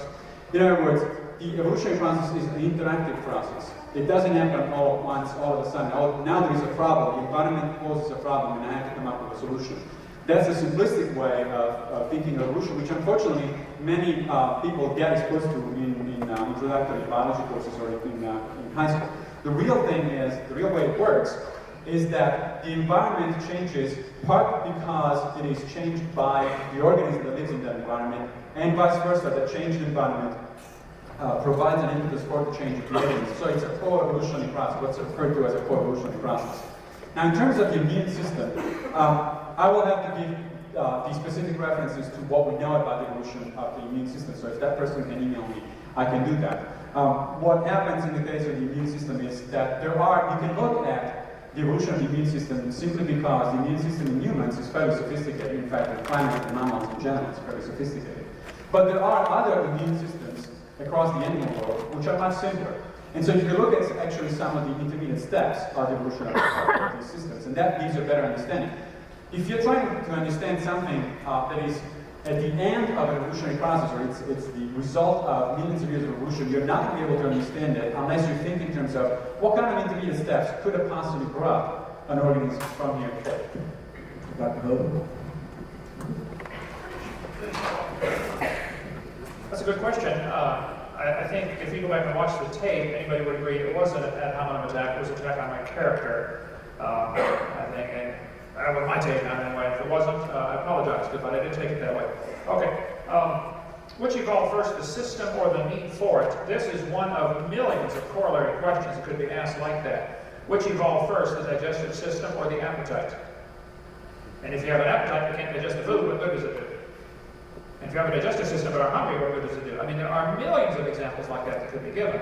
And I have a whole list of those type of questions in my seminar notebook of questions for evolutionists, which I would like somebody to answer.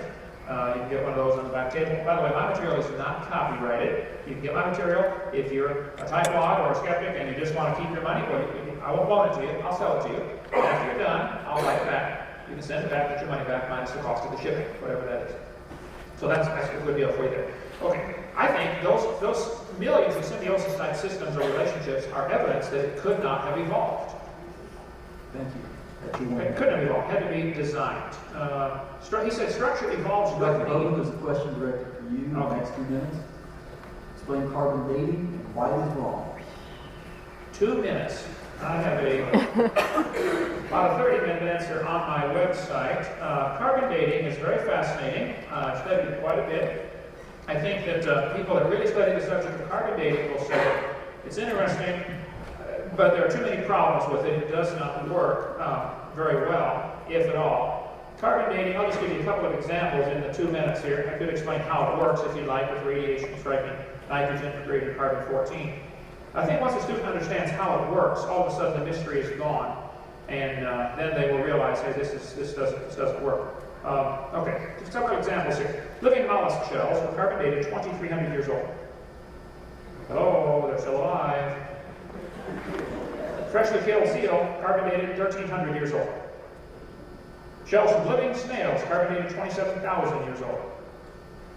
One part of a mammoth, carbon dated 29,000 years old. Another part was 44,000. One part of baby Dino was 40,000, another part's 26,000, and the wood next to it's 9,000. The lower leg of a mammoth is 15,000 years old, the skin is 21,000. I think we have a problem here, folks. Again, I can go for a long time. They had some dinosaur bones carbon dated. They dated less than 20,000 years old. They would not have even dated them had he told them they were dinosaur bones. Frozen dinosaur bones were found in Alaska. There's Answers in Genesis has a book that they sell called The Great Alaskan Dinosaur Adventure. AnswersInGenesis.org. You can order the book about finding frozen dinosaur bones. If they would have said they're dinosaur bones, they never would have carbon dated them because of the preconceived idea. Evolution is a great hindrance to thinking, to scientific advancement.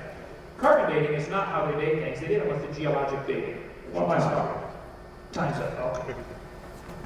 It's easy with all those slides. I couldn't follow the argument. You looked at some of, they were going very fast. You looked at some of the sources, Reader's Digest, real good scientific source for these kind of data. Now, the problem with carbon dating is that as any other kind of dating or any other kind of scientific technique, has a certain amount of error, comes with a certain amount of error, and scientists are aware of that error, and they therefore factor in whenever they estimate the age of something. The interesting thing about dating in general, not dating man or a woman, but dating in the sense of dating rocks, is that there are several different independent ways of dating the same rock or material. And amazingly, they pretty much converge on the same results. Of course, plus or minus that amount of error, which always comes in any time you're doing empirical science. This is one of the things that is very difficult for creationists to explain. Why is it that dating things in a variety of different ways, using a variety of different methods, not just carbon dating, they always come out the same, and the oldest rocks come out to be billions of years old. You can't date the oldest rocks with carbon dating because carbon dating is valid only for fairly recent events. Carbon decays too rapidly, essentially, to do that. Thank you. You guys will keep the mic. Dr. Blucci, why doesn't the theory of macroevolution contradict the second law of thermodynamics? It does not. No physicist, not only no biologist, but no physicist has ever claimed that the second principle of thermodynamics contradicts evolution. It certainly does not. The second principle of thermodynamics simply says that in a closed system, left to itself, the amount of disorder, which is technically known as entropy, will increase. Right? The Earth and the biosphere is not a closed system. It is an open system because it receives both energy and material from outside, from the sun, from the rest of the solar system. So the second principle is not violated. Now, probably Mr. Amir, creationists will tell you, well, yeah, but energy by itself has never helped anybody. If you get zapped by lightning, which is energy, what happens to you? You don't evolve, you die. Yes, that's very cute, except that it's got nothing to do with the matter at hand. The point is, the second principle of thermodynamics applies to systems that are not the living systems. Therefore, to say that the second principle of thermodynamics is proof against evolution is simply not understanding the second principle of thermodynamics. And by the way, let me make a final comment about not understanding and not studying. When someone doesn't understand something because he hasn't studied that something, it's not, that person is not dumb. That's not the definition of dumb by any dictionary that I know of. It's just the definition of a person who hasn't read that particular or studied that particular field. I'm extremely dumb in particle physics by that definition, simply because I haven't studied particle physics. I don't consider myself a dumb person, it's just that I haven't studied that topic. Thank you. All right, if we have time, I'll go back and show you every slide I gave on carbon dating. None of them were from Reader's Digest. So either you are misinformed or you're lying. Now, if you're being a skeptic, if you don't believe there's a God, it's okay for you to lie. I believe there's a God, I'm going to stand it for someday. I'll put it back up on screen. Reader's Digest? Oh, the carbon dating I had there from Science magazine. Look at that. Look at the second law of thermodynamics. Finish one topic at a time. Okay, you assume that adding energy will overcome the law, the second law of thermodynamics. They say the universe is a closed system, and adding energy is destructive. Folks, the universe is a closed system. Adding energy is destructive. The Japanese added lots of energy to Pearl Harbor, didn't organize a thing. We turned around and added lots of energy to Japan, and didn't organize a thing with the atomic bomb. Adding energy does not organize a thing. Adding energy, the sun adds energy to the earth. It destroys the roof on your house. It'll eventually destroy the house. It'll destroy the roof on your car. It'll destroy the paint job on your car. Sunlight is destructive to everything except chlorophyll. And chlorophyll is an incredibly complex design mechanism to utilize the sunlight. So, second law of thermodynamics does apply, and evolution violates that. And if we have time, that's why I think go point by point instead of these dumb rules. I'll be able to show you. Time is up. See? You may as well keep the mic there. Pardon? You may as well keep the mic. Keep the mic, okay. Next question's for you. Doesn't it take longer than 6,000 years to form a diamond? Doesn't it take longer than 6,000 years to form a diamond? Superman does it in a few seconds. It either takes lots of time or lots of pressure. Most diamonds are found in what's called blue ground, which is in the neck of extinct volcanoes. The volcano puts an enormous amount of pressure out. Ask the folks that live near Mount St. Helens. Blows rocks the size of this building, several miles away. So I think probably diamonds were formed from coal near volcanoes. That's my theory on that. I don't know that anybody knows for sure how diamonds are formed. There's certainly carbon. Different crystalline carbon like graphite and other forms of carbon are found on Earth. So my theory would be probably the diamonds formed at the time of the flood as the fountains of the deep were broken up and the pressure was exerted from the volcanoes squirting magma through these various areas. I would be willing to discuss it and willing to study it. I don't know an answer, that's just my answer. It either takes lots of time or lots of pressure. I think lots of pressure would do it just as well. Okay? Can I work on that Superman thing next time that we meet? This is amazing. This is the thing that is amazing about this kind of debates. Of course, you realize here that you're getting a short shrift by a long stretch. We're just firing things at you very rapidly. You have no way to tell if we know what we're talking about or something. Obviously, at least one of us doesn't know what he's talking about. Now, geologists would not only frame but scare and listen to for the formation of diamonds. But of course, we all know the geologists are a bunch of dumb people that just got a PhD in geology, and that 7-year-old would understand how diamonds are formed in 6,000 years. That's the message that we're getting tonight over and over. Next question. Dr. Pavlucci, where is the empirical evidence for a chemist or physicist producing a living being from a non-living being, i.e. spontaneous generation? Right. Okay. Before I answer that, let me get back to this recurring theme that has been brought up several times of the format of the debate. We agreed to the format of the debate weeks ago. Mr. Darwin wanted to change the debate 5 minutes before we started. That is a little bit unfair. It's not exactly a fair tactic. That is why I said let's stick with the original debate. Next time you want to do a point by point, I'll be very happy to do that. Now, the question was about, the origin of life from non-life. As I said before, we don't have an answer to that. We don't know how life originated. We have some theories. We have some pretty good theories. We have scant empirical evidence, and there are a lot of people, bright people, that are actually spending a lot of time working on it. Does that mean that evolution is wrong? No, it does not. As I said before, evolution is not to do with the origin of life. It also doesn't mean that science is wrong. I mean, people have to get out of this idea, which unfortunately is inculcated in their minds since by high school teaching, that science is a body of knowledge that is absolutely complete, perfect. We know everything that has been done in God the universe, and therefore we're just here to explain it to you. Science is an ongoing dynamic process. We are learning things and we're trying to understand things as we go. As you asked a question like that about a century ago, for example, on how do plants reproduce, the answer would have been, I don't know. Because about a century ago, nobody knew about pollen and ovules. Okay? About a century later, we do know. And you asked a question like this about 120 years ago or 115 years ago about what are genes, nobody would know even what you were talking about. Nobody knew anything about the hereditary mechanisms in the hereditary material. Today we know. So come back in 100 years and maybe I'll have an answer to the origin of life question. But I may not, so what? That is the nature of science. It's not about final answers. You find final answers only in books that you find in the National Enquirer magazine, but not in science. All right, I solved the mystery. Science Magazine, Antarctic Journal, Science Magazine, Geological Professional Paper, Natural History. I don't have a quote for that one. The picture is from Reader's Digest. The quote is not. I keep track of where I get my pictures from. Okay? I try to document everything just so this type of thing doesn't happen. I never said any of these quotes are from Reader's Digest. Question concerning spontaneous generation. I know, but see, I gotta go back and defend myself, or he's gonna go tell everybody I believe Superman makes diamonds, okay? The picture was from Reader's Digest. Spontaneous generation doesn't happen. Evolutionists have to believe in it. He has no other choice. Because he doesn't want God telling him what to do, I think, is the problem.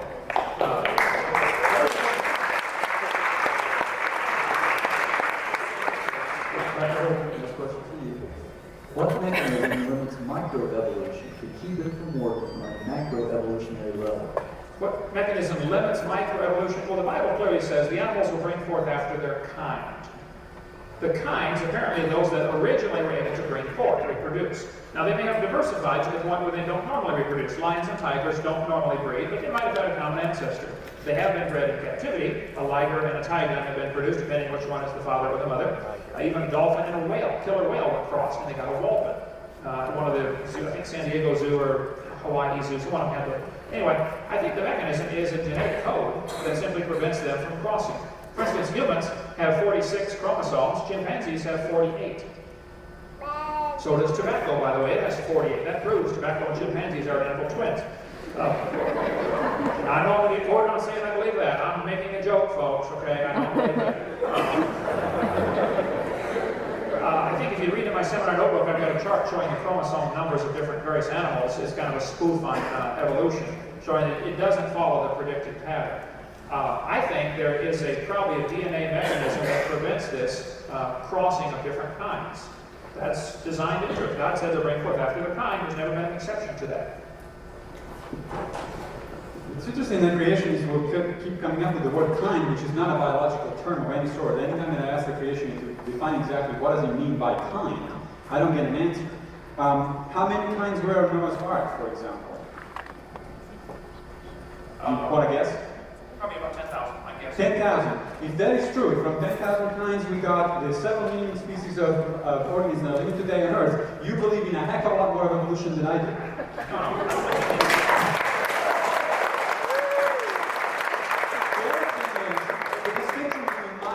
Macroevolution is artificial. There is no distinction in the biological theory between micro and macroevolution.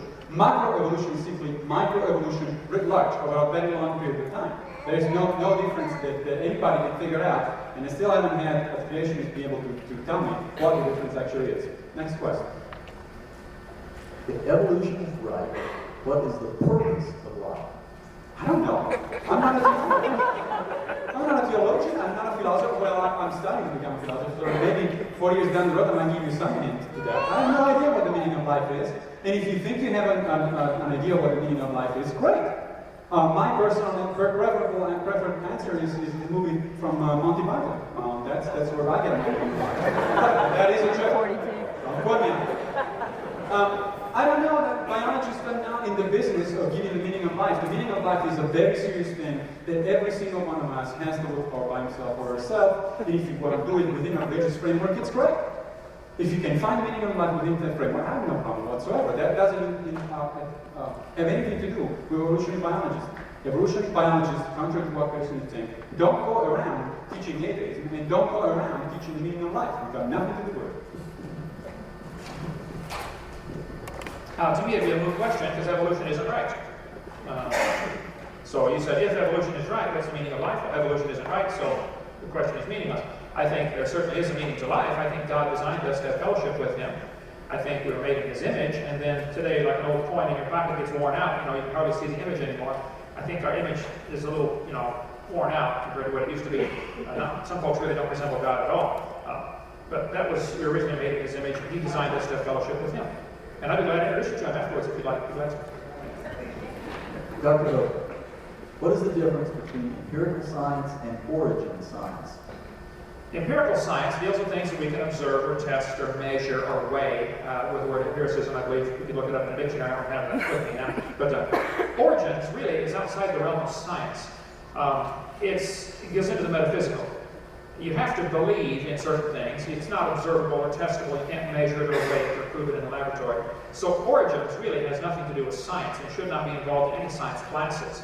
They should be in religion classes. There are various theories, religious theories of how the world got here, but that has nothing to do with science. So it's a shame that origins is mixed with science so much. Beer is often sold at football games. Beer has nothing to do with football. And origins is often put into science class, but origins is not part of science. You can tell the kids, here's the biceps, the triceps, the deltoid, the flexors, the extenders, the radius, the all that. And the kid says, how did we get here? We don't know. Let's just learn for the test. You don't have to get into origins because you're going to offend somebody. If you teach evolution, somebody's going to be offended. How many of you are offended when they teach evolution? Okay? If they taught creation in the schools, somebody would be offended. How many of you would be offended if they taught creation in the schools? See? It's a subject you can't please everybody, so leave it up to schools. How about if you have anything else about education from the school? That would make a lot of people very happy. The question was the origin. What is the difference? Right. What is the real origin? That distinction that we found as just proposed is actually a fairly naive distinction from the point of view of science. Science doesn't work in such a simple way. There are certainly limits to what science can do, by all means, there's no question about it. But some of the origin questions do fall within the limits of science. Let me give you an example. You said, well, if you can't test it empirically, if you can't do experiments on it, then it's not science. Well, by that let me give you an analogy. By the same kind of reasoning, you would never be able to tell who murdered somebody else looking at the clues, because you were not there, you did not see it, there's no experiment you can do it, you cannot replicate it, you cannot do anything else about it. Except, you can look at fingerprints, you can look at DNA evidence, you can look at the circumstances of the crime. You can look at where the person is suspected to do the crime actually was at that time, and so on and so forth. That is, forensic science works by clues, by indirect clues that lead to reasonable conclusion beyond reasonable doubt. That's exactly the same way in which science works. Dr. Pavlich, can you tell us when or how plants evolve from animals, or vice versa, i.e. when did an animal or a plant give birth to the other type? Okay. Plants did not evolve from animals. The closest group to animals, phylogenetically speaking, that is in the history of life is actually fungi. That's not to say that a fungus all of a sudden became a mammal. That's the way of a simplistic way of putting it. It's just that they share a very distant ancestor. As far as the when, I think the best estimate that we have at this point is about 1 billion years or 800 million years ago, less than 1 billion years ago. Now, when you think of animal in that sense, as I said, you don't think of a mammal, you don't think of an animal with skeleton even, you don't think of a worm even. It's what's made it way too complicated. What you're thinking of, what should you be thinking of, are cells, which are structures, unicellular organisms, which are structured one way or the other. The unicellular organisms that gave origin eventually to the animal lineage share a most common ancestor with the same organisms, unicellular organisms that gave origin to fungi. That is not to say that fungi all of a sudden translate to human beings or bananas into mammals or things of that sort.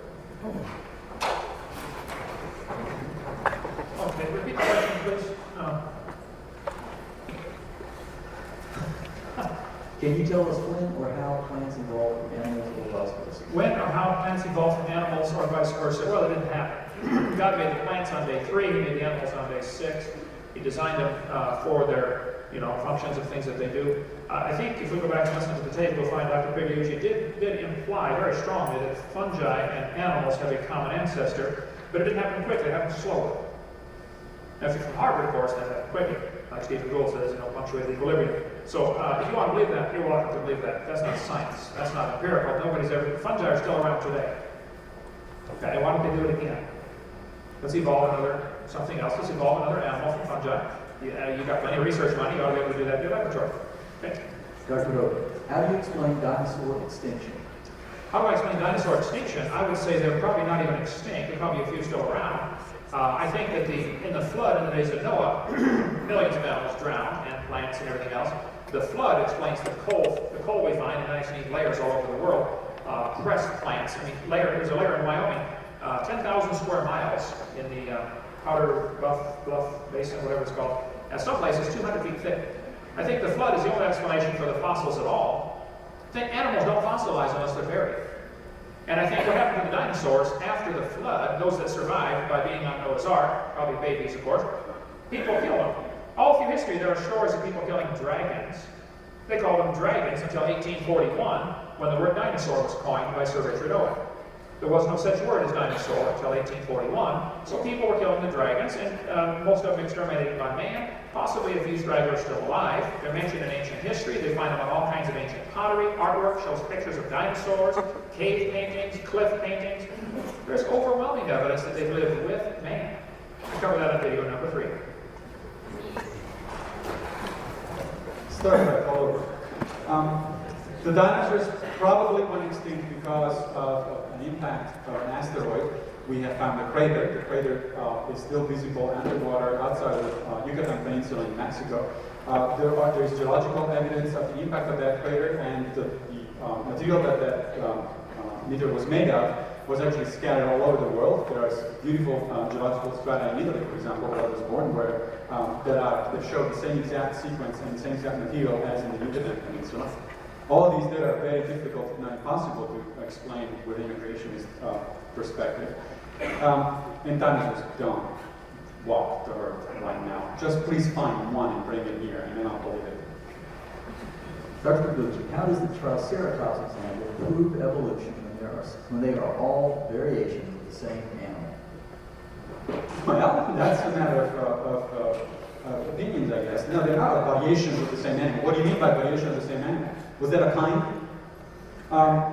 Biologists consider those very different species. In fact, some of those animals are grouped into different genera, which is a higher taxonomic category of biological explanations. So, no, they're very different animals, but not only that, that tree that I showed you, of course, goes back further than when I showed you, so it links back to other things that don't look at all like Triceratops.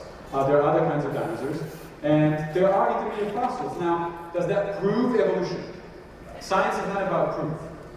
And that's another myth that unfortunately is very common and widespread. Science is about our best ideas, our best explanation of how the evidence comes together. So, the best explanation that we have for the diversification of Triceratops is that they were related to each other. By the way, to say that because the fungi are around there today, the animals couldn't possibly have evolved by fungi, is the same as saying that you couldn't possibly be your mother's son because your mother is still around. Doesn't make any sense. One more time on the question. Is it? How does the Triceratops example prove evolution when they are all variations of the same animal? The Triceratops example that he gave is different reconstructions of different bones that have been found. Probably there are a variety of Triceratops. There's a variety of dogs. I think nobody would question that a Great Dane and a Chihuahua had a common ancestor. But they look awfully different. As far as you said, you asked the question I've never been answered. I want to answer it, so you can't say that anymore. What is the kind? The Bible says very clearly, the animals will bring forth after their kind. So those that originally were able to bring forth, that is, reproduce children, are the same kind. The Bible kind is those that could bring forth. I said, you asked me to answer the question, how many animals are on the ark? I picked the number and said about 10,000, and you said, I believe in fast revolution or something. Yeah. Okay. You believe all the animals in the world, including all of us, came from a rock. You believe in something that's pretty hard to believe in, from my opinion. Okay?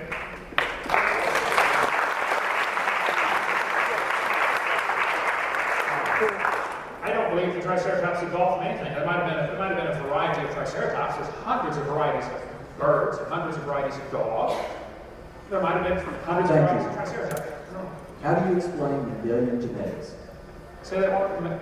How do you explain Mendelian genetics? Well, Gregory Mendel, the priest who did the study on the pea plants and all sorts of things, the tall ones and the yellow ones and the green ones, he really proved that evolution can't happen. He proved that it's all part of a gene code that is locked in. You can crossbreed your pea plants and you're always going to get peas. You're never going to get corn or tomato. And Mendel proved that it's limited to the genetic code that's already built in. Dr. Migliucci is a plant biologist. He showed, if anybody does, have some kind of evidence of one plant turning into a totally different kind of plant. The monocot, dicot, and tricot is not a different kind of plant. Mendel, I think, demonstrated very clearly that evolution doesn't happen. But Mendel's work was kind of ignored for 50 years because Darwin's work was so popular at the time that everybody kind of ignored Gregory Mendel at the same time. It's interesting to note that every geneticist that I know of is perfectly convinced of evolutionary theory. It doesn't have any problem with evolutionary theory. If you understand what Mendelism is about, there is no contradiction at all. First of all, Mendelism simply explains how organisms inherit their traits, period. Then there are things that are called mutations, for example, that change the genes. And those are inherited. In fact, you do need Mendelism in order to have evolution. One of Darwin's problem was that, unfortunately, he didn't read Mendel's paper. The reason was because Mendel published in a very obscure journal. That's one of the problems that every scientist knows about. Never publish in an obscure journal, because then otherwise you're going to be forgotten for 30 years until after you're dead. Darwin, in fact, was looking for a mechanism for heredity. He needed a mechanism of heredity, and there's a chapter in The Origin of Species that actually says, this is one of the problems of my theory at this point. I don't know how heredity works. Well, now we do. That's the way science works. Dr. Aldous Huxley, one of the world's leading evolutionists, once claimed that, quote, the reason that we, evolutionists, jumped at the idea of evolution was because we did not want the God interfering with our sexual mores, end quote. If evolution is purely science, please explain why Dr. Huxley would make such a statement. I can't attest to the veracity. Yeah, you're the historian here. I'm not sure that Darwin actually ever said something like that. If he did, that's his own opinion.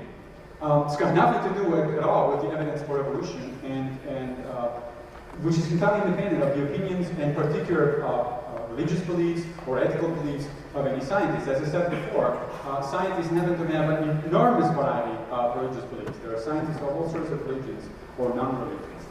So if I actually said that, and I'm really not sure, I suspect this is one of those examples, those cases like the alleged recantation of Darwin on his deathbed, which probably very likely didn't happen and was made up at the beginning of the century. You should know something about it because you wrote a book in which that is reported. So I suspect it's simply not true. But even if it is true, it doesn't make any difference. Any single evolutionary biologist can think that all he wants about morality, God, or any other topic that you like, it doesn't make you an expert in that area. I think I have seen the quote. I don't remember where. I think I could find it, though, if the person who asked the question would like to contact me. I think it was Thomas Huxley who said, "We've accepted Darwin's theory not because of the evidence, but because it gives us sexual freedom," something to that effect. I think I can find that. There's a book we have on the table out there called the Revised Quote Book.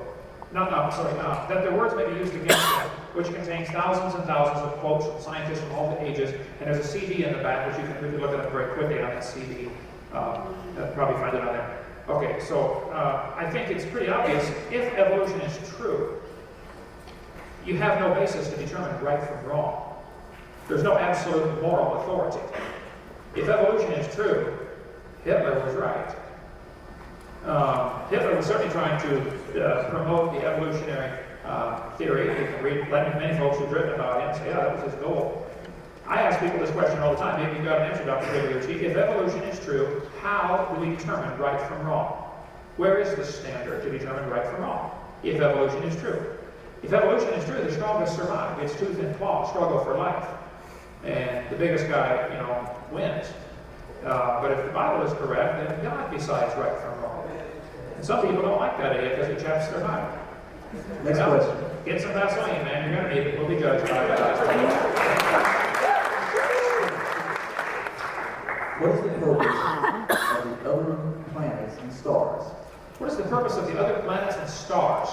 I don't claim to know the answer. I have a couple ideas. I'm sure I'll get misquoted on this one too. The planets certainly do shield us from an awful lot of meteor strikes. I mean, if you take a look at the moon, obviously it took the hits for us quite a few times, as well as Mercury. I think maybe the stars and planets are out there for the oh wow factor. Why do people put chrome on their cars? People go, oh wow. I don't know. I know one thing, when I step outside and look at the stars and the planets, I say, wow, what a mighty God we serve. So that may be the purpose. It may just be because God's not broke. It doesn't cost him a thing to make it. He didn't even lift his finger to make it. He spoke. Everything in the universe was created by the voice of God. When he speaks, the waves lay down, the dead come to life. Everything obeys the voice of God, except some people. Okay?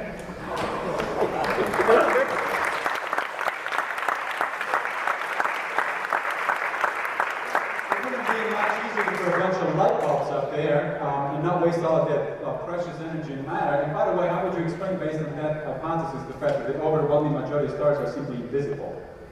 How would you go, wow, something you can't see? Anyway,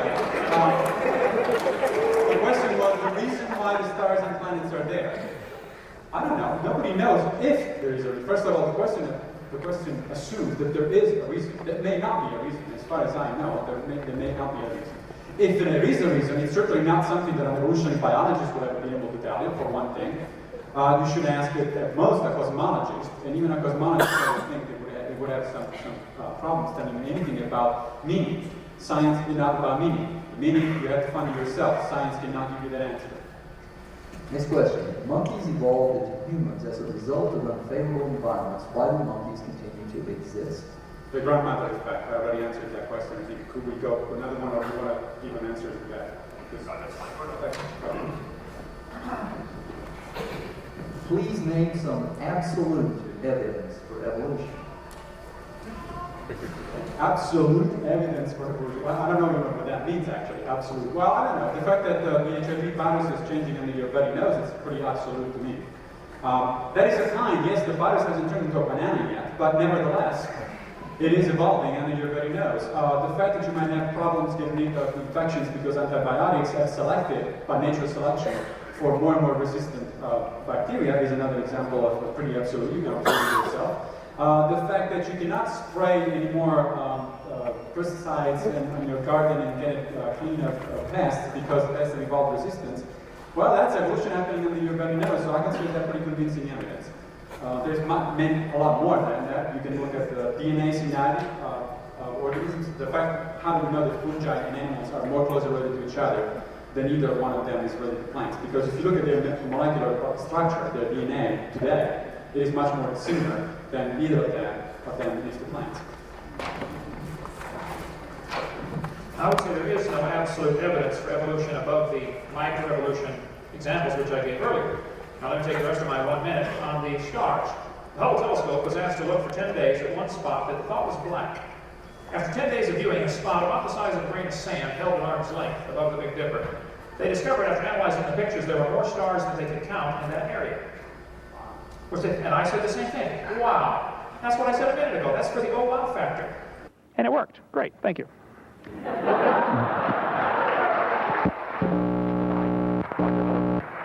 Your turn. If we all come from Adam and Eve and sons of Noah, how do we have different races?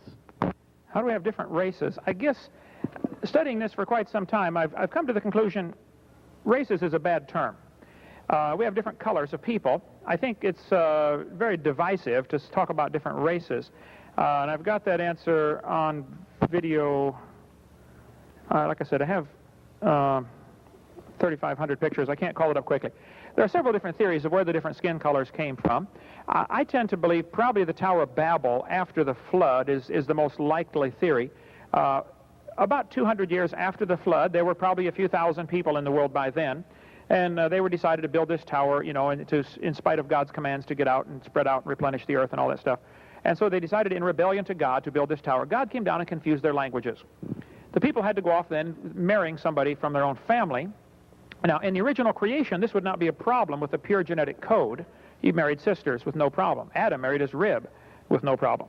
But after the flood, you would start to have problems, genetic problems, and today we have 3,500 defective genes, and it's just about genetic suicide to marry somebody closer than a first cousin. So probably after the flood, the Tower of Babel, they broke up, everybody speaking French went one way, everybody speaking Italian went someplace else, and the Germans, and et cetera, and they had to marry family. And under those conditions, like the Habsburg dynasty, you start to get some pretty weird-looking rednecks after a while. So I suspect that the races probably came as a result of the inbreeding a few hundred years after the flood, Tower of Babel. That's one of 4 possible explanations from Scripture. That beats believing all the races came from a rock by a long shot. I wish you would stop saying that. No evolutionary biologist believes that we come from a rock. But anyway, the other thing to do is you realize that he's making it up as we go. I mean, what does it mean to have a pure genetic code? That's not a biological term. I don't know what a pure genetic code is. And in fact, one of the problems with the Adam and Eve story is exactly that marrying your rib is not really a good idea. Your children are not going to be in good shape. So I don't even know what the pure genetic code is. There's no such thing. Genetic code is genetic code. Genes are genes. There's no such a thing as a pure or an impure gene. Genes are different from each other because of mutation. Some of them work better than others, but they're not pure or impure. It's not a genetic term.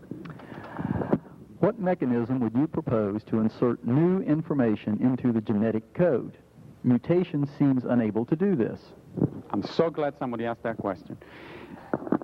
First of all, mutations do that, because mutation is, by definition, a change in information, therefore, encoded in the genetic code. Therefore, you do have new information, meaning that you have information that is different from what was there before.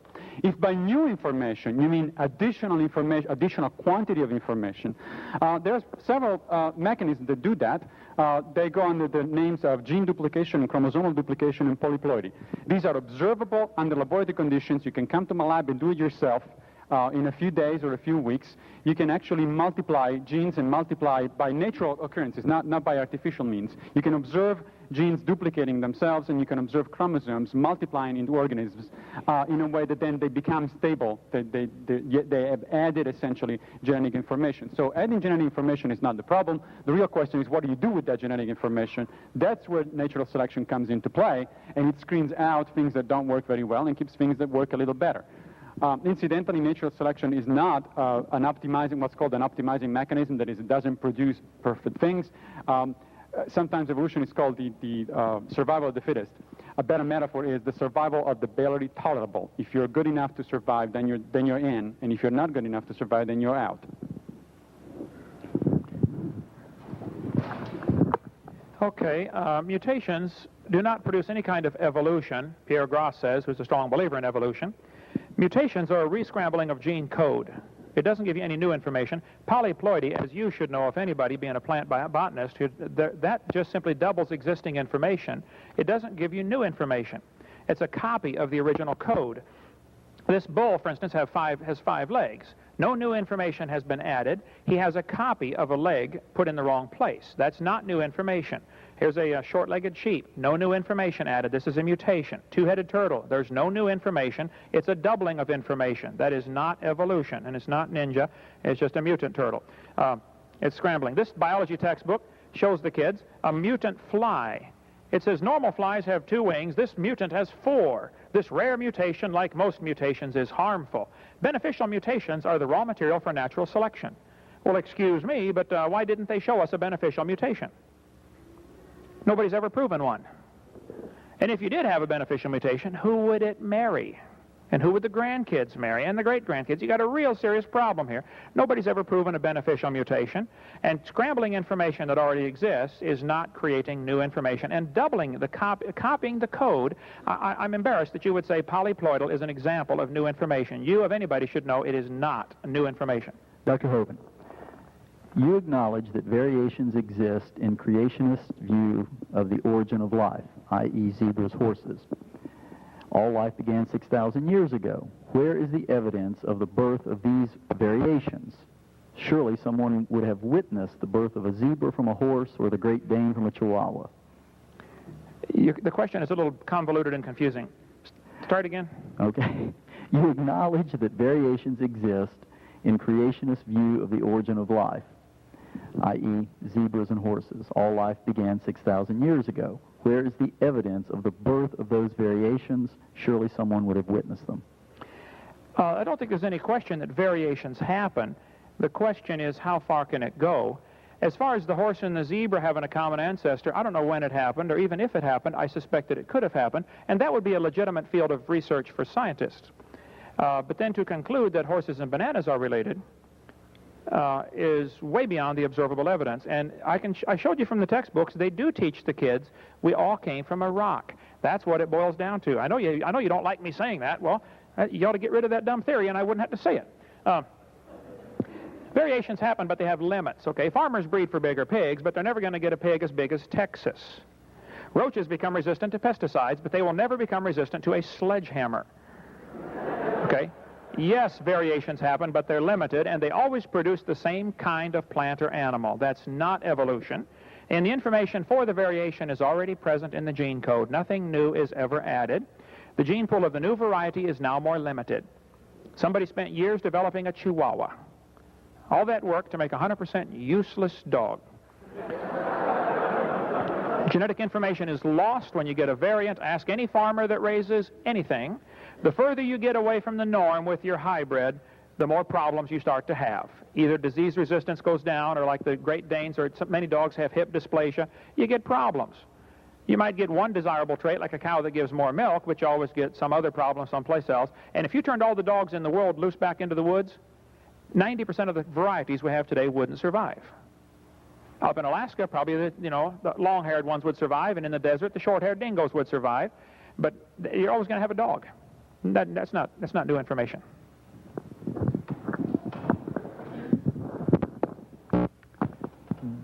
You did say that 10,000 species gave origin to millions of species in the last 4,000 years. So that question was right. Somebody must have observed that happening one of those times at least. It is also very interesting that you keep saying that nobody has ever observed the origin of a new species. That is absolutely not true. There are some examples in the biological literature of direct observations of the origin of new species, both in animals and in plants. Since you've cited your tapes and books several times tonight, let me quote mine once in a while. There is a table there with references that you can check out of the species, some examples of the species that have actually been observed within historical time, within the last 100 years or so. So speciation, origin of new species, does occur. It's a myth that it does not. I think that's about it for that question. Next question. There's been no mention as to why an eyeball would evolve in the first place. In the absence of a creator or designer, an organism would have to realize that there was a capacity for sight without prior knowledge of it or evidence for it. How can an organism therefore develop sight? No, that doesn't work that way. The eye originated as a single, very simple pigment that is sensitive to light. You might not think of that as an eye, but if it makes the difference, if you're a microorganism, you're a unicellular organism, you have this little pigment, which is a very simple molecule, by the way, it doesn't require much complexity, and that pigment tells you, look, there is light over there and there is darkness over there, and guess what? Food is actually usually related to light, then you better swim that way. Well, that little pigment is going to make the difference for you between life and death. So eyes don't evolve overnight. They don't evolve because organisms know that they need eyes. As I said before, it is a co-evolutionary process between the organism and the environment. So you start with tiny little steps, tiny little things which are very simple, and then you become more and more complicated because, in fact, guess what? Once that I can tell if there is light over there and darkness over here, it might be advantageous if a mutation in that pigment or in the structure in which that pigment is actually housed will tell me not only that there is light versus non-light, but it tells me that there is more light in one direction and less light in the other direction, meaning that it's capable of detecting a gradient. From there on, if you can form very simple images, very, very blurred ones, it's very advantageous because any image is better than nothing, and so on and so forth. You keep going that way. By the way, this process has been simulated under computer conditions, and it turns out that the intermediate steps that have been predicted by evolutionary biologists are exactly what a computer simulation will give you if you don't give the program any prior knowledge of where you want to go end up at the end. That's pretty interesting indirect evidence that the eye evolved that way. The other evidence, which is more direct, you can actually look at many of the intermediate steps because many of the organisms living today still have the intermediate steps. You can find a bunch of gradations of complexity in the eye. It's not that every organism on Earth has a complex eye. Okay, you misquoted me twice last time. I never said there were 10,000 species on the ark. Get it right this time. I said there are 10,000 kinds. Kinds. Very, very important distinction, okay? And I never said nobody has ever observed a new species. I never said that. Nobody's ever observed a new kind. You got it? Good. Okay. Now, let's go to the eyeball here. Charles Darwin said, to suppose that the eye could have been formed by natural selection seems, I freely confess, absurd. This textbook says the complex structure of the human eye may be the product of millions of years of evolution. This one says, I'll blow it up for you a little bit here, you can better understand how the eye might have evolved if you picture a series of changes during the evolution of the eye. This is exactly what he said a moment ago. You have to picture it. You have to imagine it.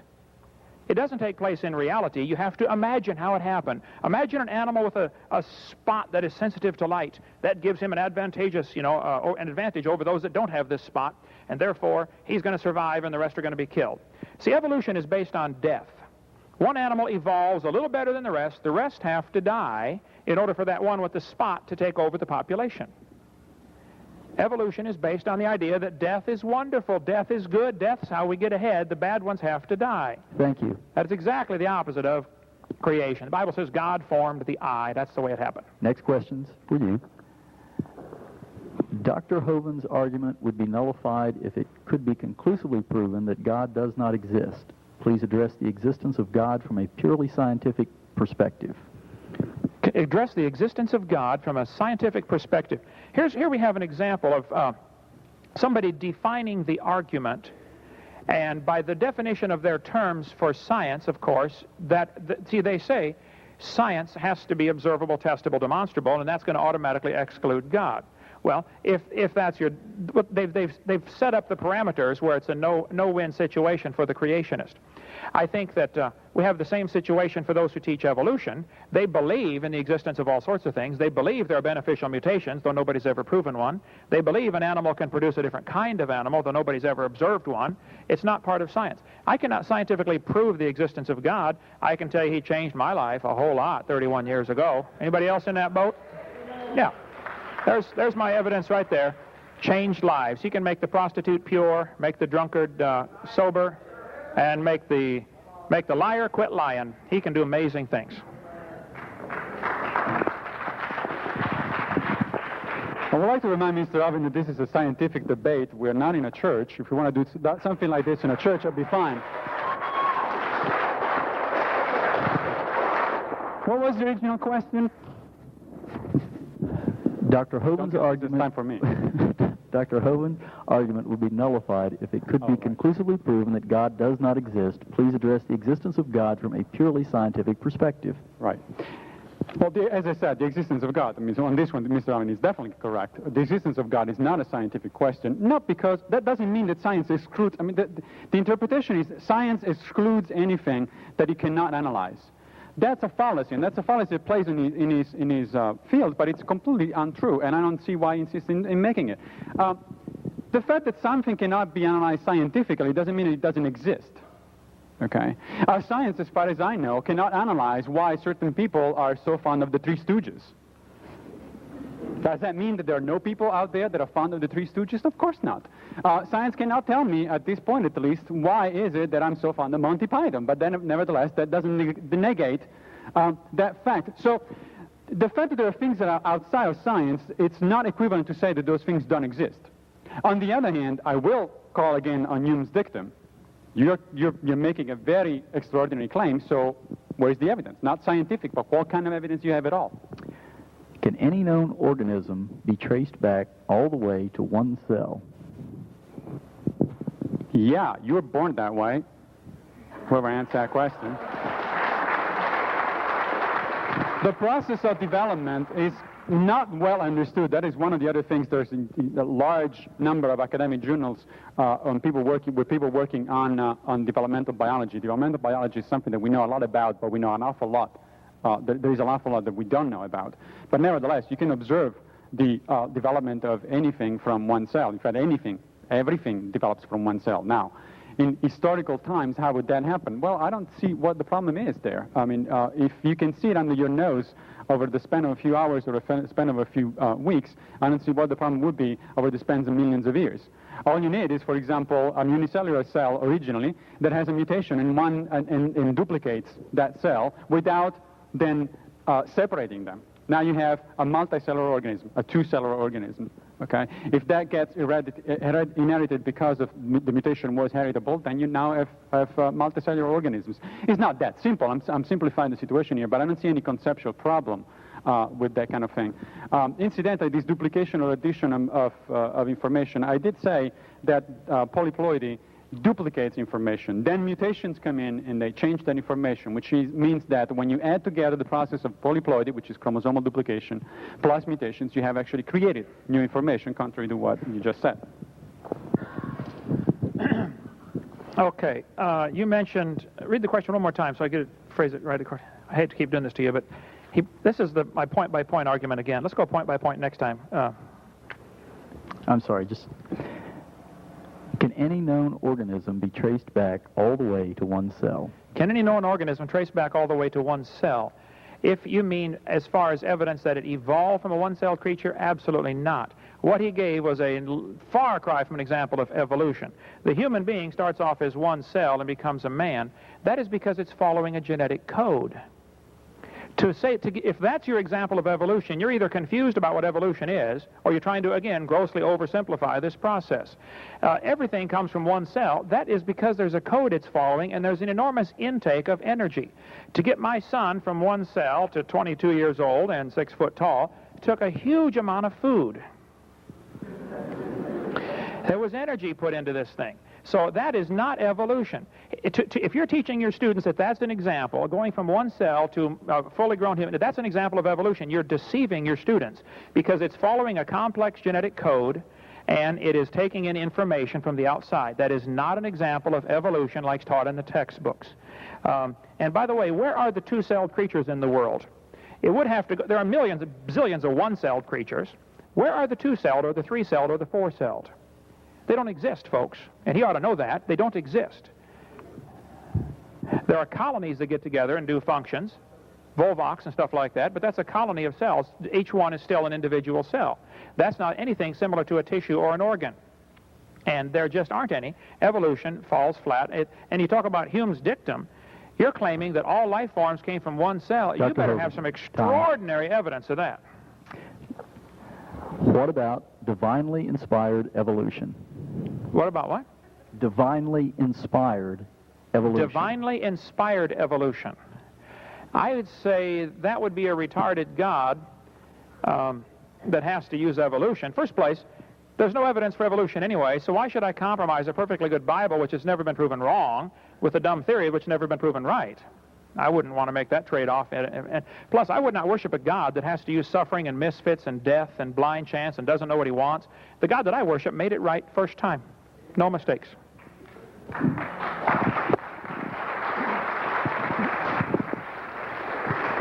You said that your son grew up thanks to a lot of energy. Doesn't that violate the second principle of thermodynamics? Shouldn't have been annihilated by the energy coming in? That was a joke. Thank you. Okay, the question was about what? The question simply said, what about It's fun, by the way. divinely You should try one of these days. What about divinely inspired Divinely evolution? inspired evolution. Well, I don't know, but you sure could be. Yeah, you can make the argument that that kind of God would be fairly wasteful. But then again, who are we to make the argument about God wastefulness or not? I think that was one of your objections before. So maybe we don't know. Maybe that is the best way that God can make things, and that's the way it happened. I have no idea. Again, evolution's got nothing to do. Evolutionary biologists have nothing to say about theology. If you want to believe it that way, that's fine. There's plenty of evolutionary biologists. There's a colleague of mine. Dr. Miller at Brown University, who believes exactly that. He's written a book, if you're interested in that, called Finding Darwin's God or something like that. And that's the theory that he proposes. That's fine, but that you should know, reading the book, that that's not evolutionary biology. That's his version of theology. Maybe right or not. Dr. Poglucci, why do animals and humans not evolve today? They do. I tried to explain it several times. Yes, they do. Animals and humans change their genetic constitutions all the time, every day. Therefore, they are evolving by definition. Now, the question might be, why is it that we don't see species appearing every time, every day? That's a good question. The answer to that is because the speciation process is actually pretty slow, as Darwin did propose.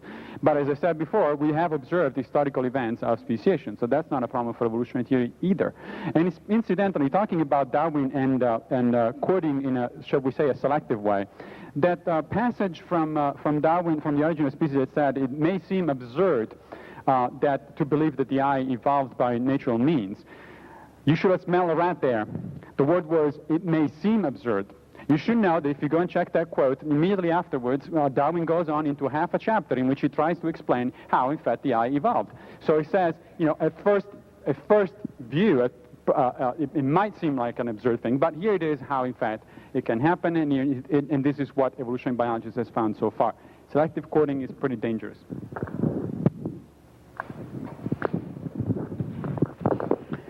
Well, we're going to be here all week. Here's the quote. I have the book in the car. I'll get it out next time.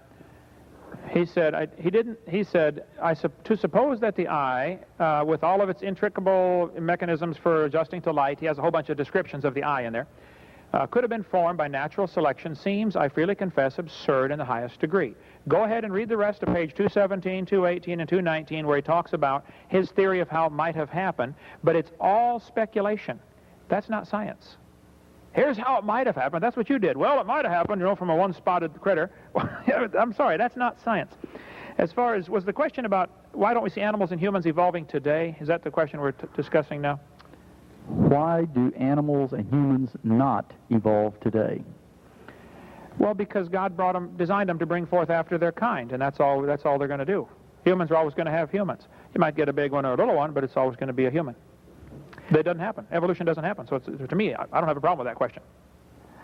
Dr. Hovind, did you teach evolution when you were a teacher in high school? Were you a Christian then? I was a Christian. I became a Christian at age 16. As I taught school, I taught science, and I tried to teach all sides of the theory. If evolution was presented in the book, I would say, here's one theory. Now here's the evidence against this theory. Here they're telling the kids, you have similar bone structures in your arm compared to a whale. Okay, they can interpret that to be proof of a common ancestor, or you can interpret that to be proof of a common designer. The hubcaps from a Honda Accord will fit on a Honda Prelude. That proves they both evolved from a Chevy 84 million years ago. No, they have similarities because we have a common designer. That's just obvious. So I taught my kids to study science objectively, realistically. Let's look at this, and don't get brainwashed. Don't get taught what to believe. Learn how to really think about this. Somebody tells you the human embryo has gill slits, and that proves it used to be a fish. You better study the history of that. That was proven wrong in 1874. Those little folds of skin develop into bones in the ear and glands in the throat. They never have anything to do with breathing. I've seen fat folks that have 5 or 6 chins, and they cannot breathe through any of them but the top one. Okay? Those are not gill slits, and that should not be in the textbooks. So I taught my kids to study science objectively. Okay? Sure, thanks. This equal time teaching thing is something that needs to be discussed. Education is not about equal time teaching. I mean, if that were the case, then you would be teaching the Copernican theory and the Ptolemaic theory. You would be teaching that the Earth rotates around the Sun and the Sun rotates around the Earth. That's because there are 2 theories. In fact, historically, there were 2 theories. Now, that was about 400 and something years ago. Now we know better, therefore we don't teach Ptolemaios anymore. The day in which somebody finds out that Copernicus was wrong, which is pretty difficult, then we'll teach something else. The same goes for creation and evolution. I mean, creation was a viable theory at one time in history. The last time that was the case was around 1850s. After that, it has not been a viable scientific theory, which is why we don't teach it. I mean, teaching evolution, in schools, not only public schools, but any schools, should be about critical thinking based on the observations and the facts available. It's not about dogma. No evolutionary biologist should ever teach evolution as a dogma, and if they do, they're simply mistaken. They don't understand what education is all about. But it is the only viable theory at this point, scientific theory at this point. It may be wrong, perhaps. But certainly creationism is not the alternative. This may have been addressed, but forgive or blame the moderator if it has. Do you believe, Dr. Pugliucci, that the tailbone is vestigial? That the tailbone is vestigial. Oh, I see. Okay, yes, let's talk about these vestigial things, because I know that Mr. Hovind, if I say yes, Mr. Hovind will say, well, then why don't we I'll pay for a operation for your tailbone to be taken out and see how you feel. Right? I'm learning the game here.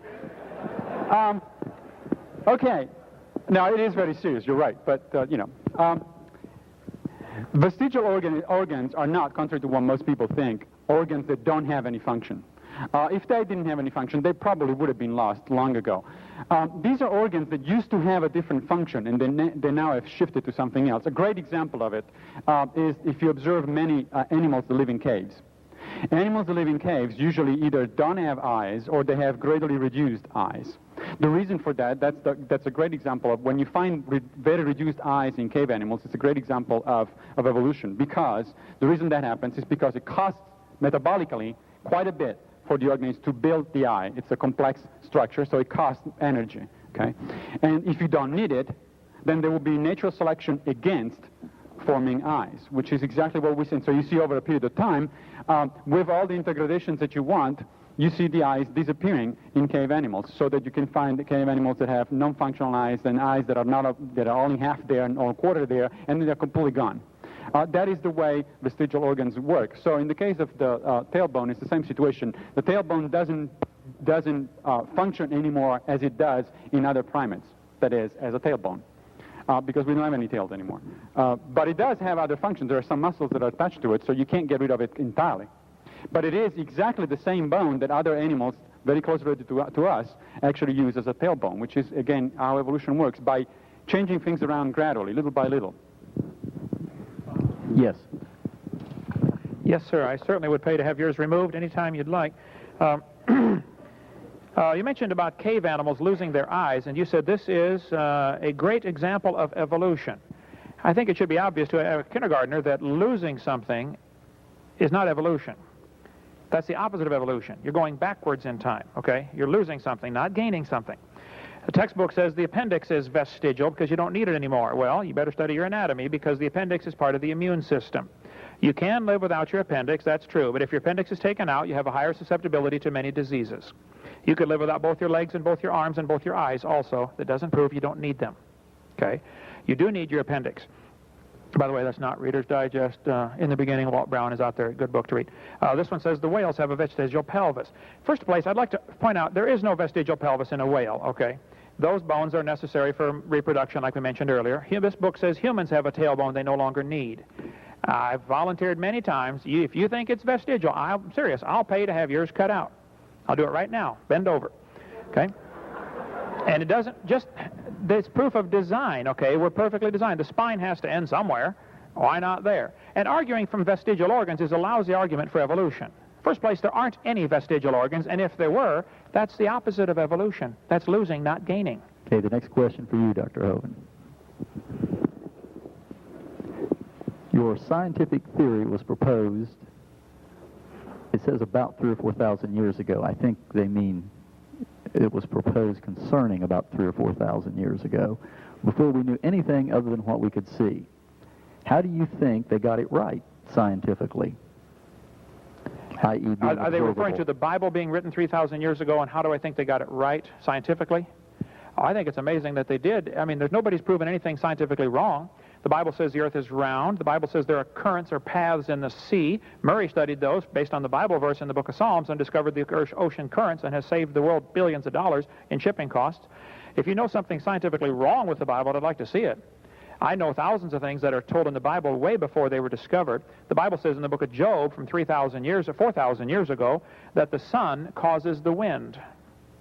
And ask any weatherman what causes the wind currents. The sun heats up the ground, causes warm air masses to rise and spread out. Exactly right. The Bible has lots of scientific statements. It's not a science book, but when it deals with science, it's right.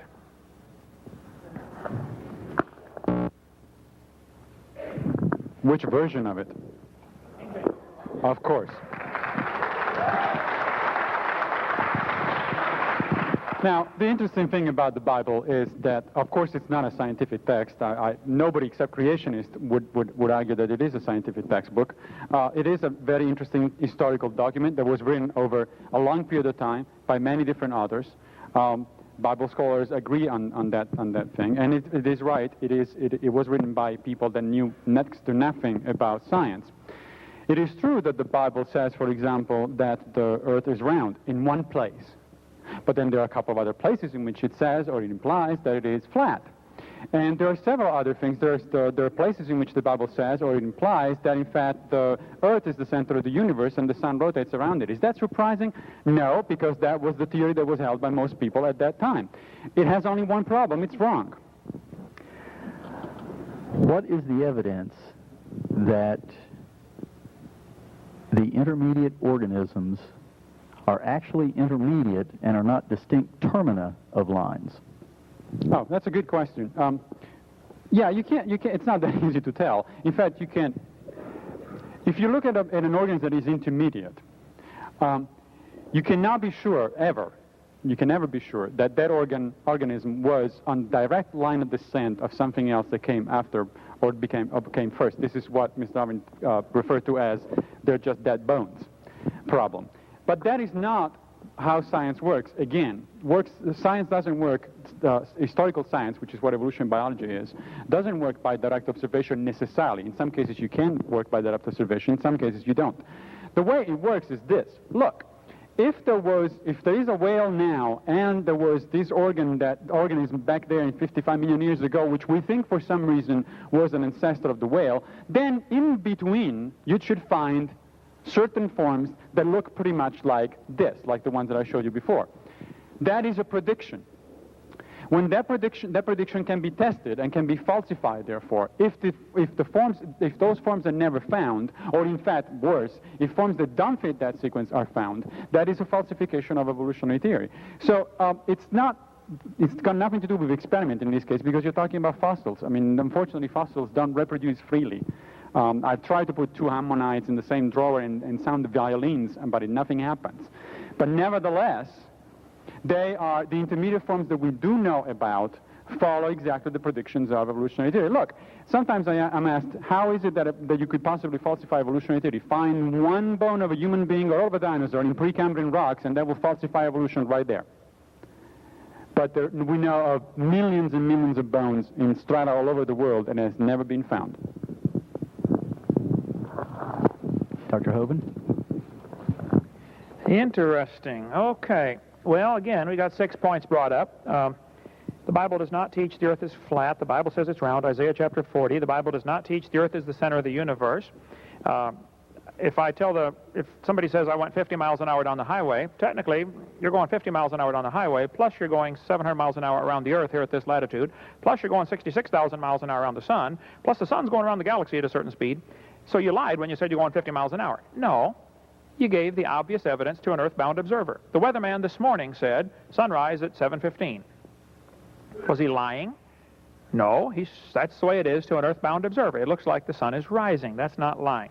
Now, as far as you're saying that the whales 55 million years ago and all this stuff, you're basing everything on the assumption that that dumb geologic column means something. Those layers of Earth are given a different age. All this was done in the early 1800s. Charles Lyell, 1830. Darwin didn't like round numbers, so he said one of the layers was 306,662,400 years old. But those layers are not different ages. They find petrified trees standing up all over the world, running through multiple layers of rock. Now, you don't need to be a rocket scientist to figure this out. If you have petrified trees that are standing up and they're running through different rock layers, the layers are the same age, all formed in the flood of Noah. Serendipitously, I have a related question for you. Can you explain why there are no large animal fossils in the lowest levels of sediment? Can I explain why there are no large animal fossils in the lowest layers of sediment? First place, i.e. the oldest fossils, sedimentary layers. Okay. First place, if you found a large animal fossil in any layer, who's going to decide the age of that layer? Somebody who already has the preconceived idea that this geologic column means something? Well, if the evolutionists get to make all the decisions of what goes where, then of course the evidence is going to fit their interpretation. But I would point out that animals automatically sort based upon, in a flood, they sort based upon body density, based upon intelligence, based upon habitat, based upon mobility, and certainly based upon liquefaction.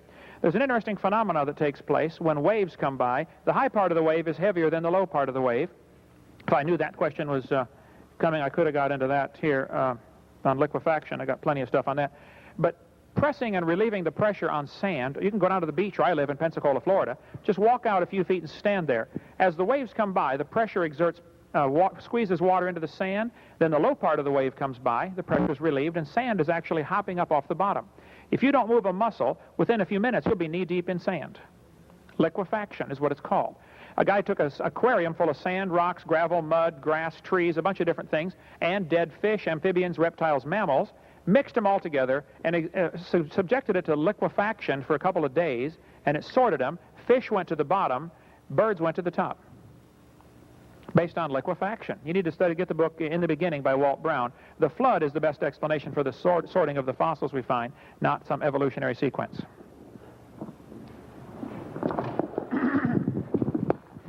It is very interesting that you keep mentioning the geological column as if it were invented by evolutionary biologists to explain how things work by evolution. In fact, the geological column was invented by creationist geologists before Darwin's publication of The Origin of Species. So that's pretty difficult to use it as an anti-evolution argument. The other thing is, I really doubt that Darwin said 3,662 blah, blah, blah, and that quotation was from a creationist book. It was probably made up. I'd like you to show me where it was published in Darwin's book. I've never seen it, but anyway, Darwin wasn't that precise. He knew better. You quoted, could you stop the time? You quoted at one point a certain figure, precise figure that Darwin has said about the the age of the Earth. Sedimentary layers. Can you explain why there are no large animal fossils in the lowest level of sedimentary rock? What was that again? That was the original question. Yeah. But anyway, so the geological column is not a problem for evolutionary biology, simply because, first of all, it is derived independently from the fossil record, because you can date the rocks with absolute dating methods. And second of all, because it was actually invented by creationists. And if we have to come back to the Bible, I hate to do this, but quotes about four-cornered earth, an earth with four corners and a firmament staying on pillars, that seems pretty awfully suspicious as a metaphor for a weatherman. But if you think that that's what it is, that's fine. Go ahead. How could there be transitions from plants to animals and increasing complexities in other species with no living species that is also transitional alive, specifically ape to human? I think they're looking for a living example. A living example of a proto-human. We killed them all. I mean, it's pretty easy. Yeah. There are examples, there are plenty of examples of intermediates, by the way, among different species of both animals and plants. The human lineage is pretty small, incidentally. There are only a few species that belong to the human lineage. And that really truly is because most of them went extinct. Probably the latest intermediate stage, or the latest close relative to us, which was Neanderthal man, it went extinct several thousand years ago, of course. And possibly one of the explanations is that it went extinct because we did kill him. We are pretty good at killing, if you haven't noticed. We have been directly responsible for the extinction of countless species, both in historical times and today. I'm not just blaming McDonald's. It has been the history of humankind all over again. So, yeah, if the species are very close to each other, by the way, there's a very well-known principle in ecology that says that those species are going to be in very high competition with each other. And you can actually demonstrate with laboratory experiments that the result of very high, intense competition between forms that are very similar to each other is that one of the two is going to go down the drain. One of them is going to go extinct. So very likely, well, that's what happened to other proto-humans. But the fossils are still there. They're telling us the story, so I don't really see what the problem is. I'm going to need that question one more time. I got lost in the shuffle here. How can there be transitions from plants to animals and increasing complexities in other species with no living species that is a transition alive, specifically ape to human? How can there be no living species transition, specifically apes to humans?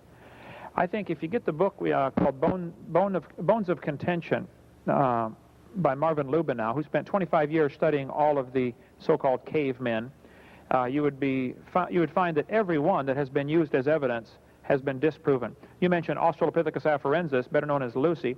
Charles Oxnard studied Lucy, did a computer multivariate analysis of all the bones, spent 16 years studying Lucy, and so he's the most knowledgeable expert in the world, and he believes in evolution.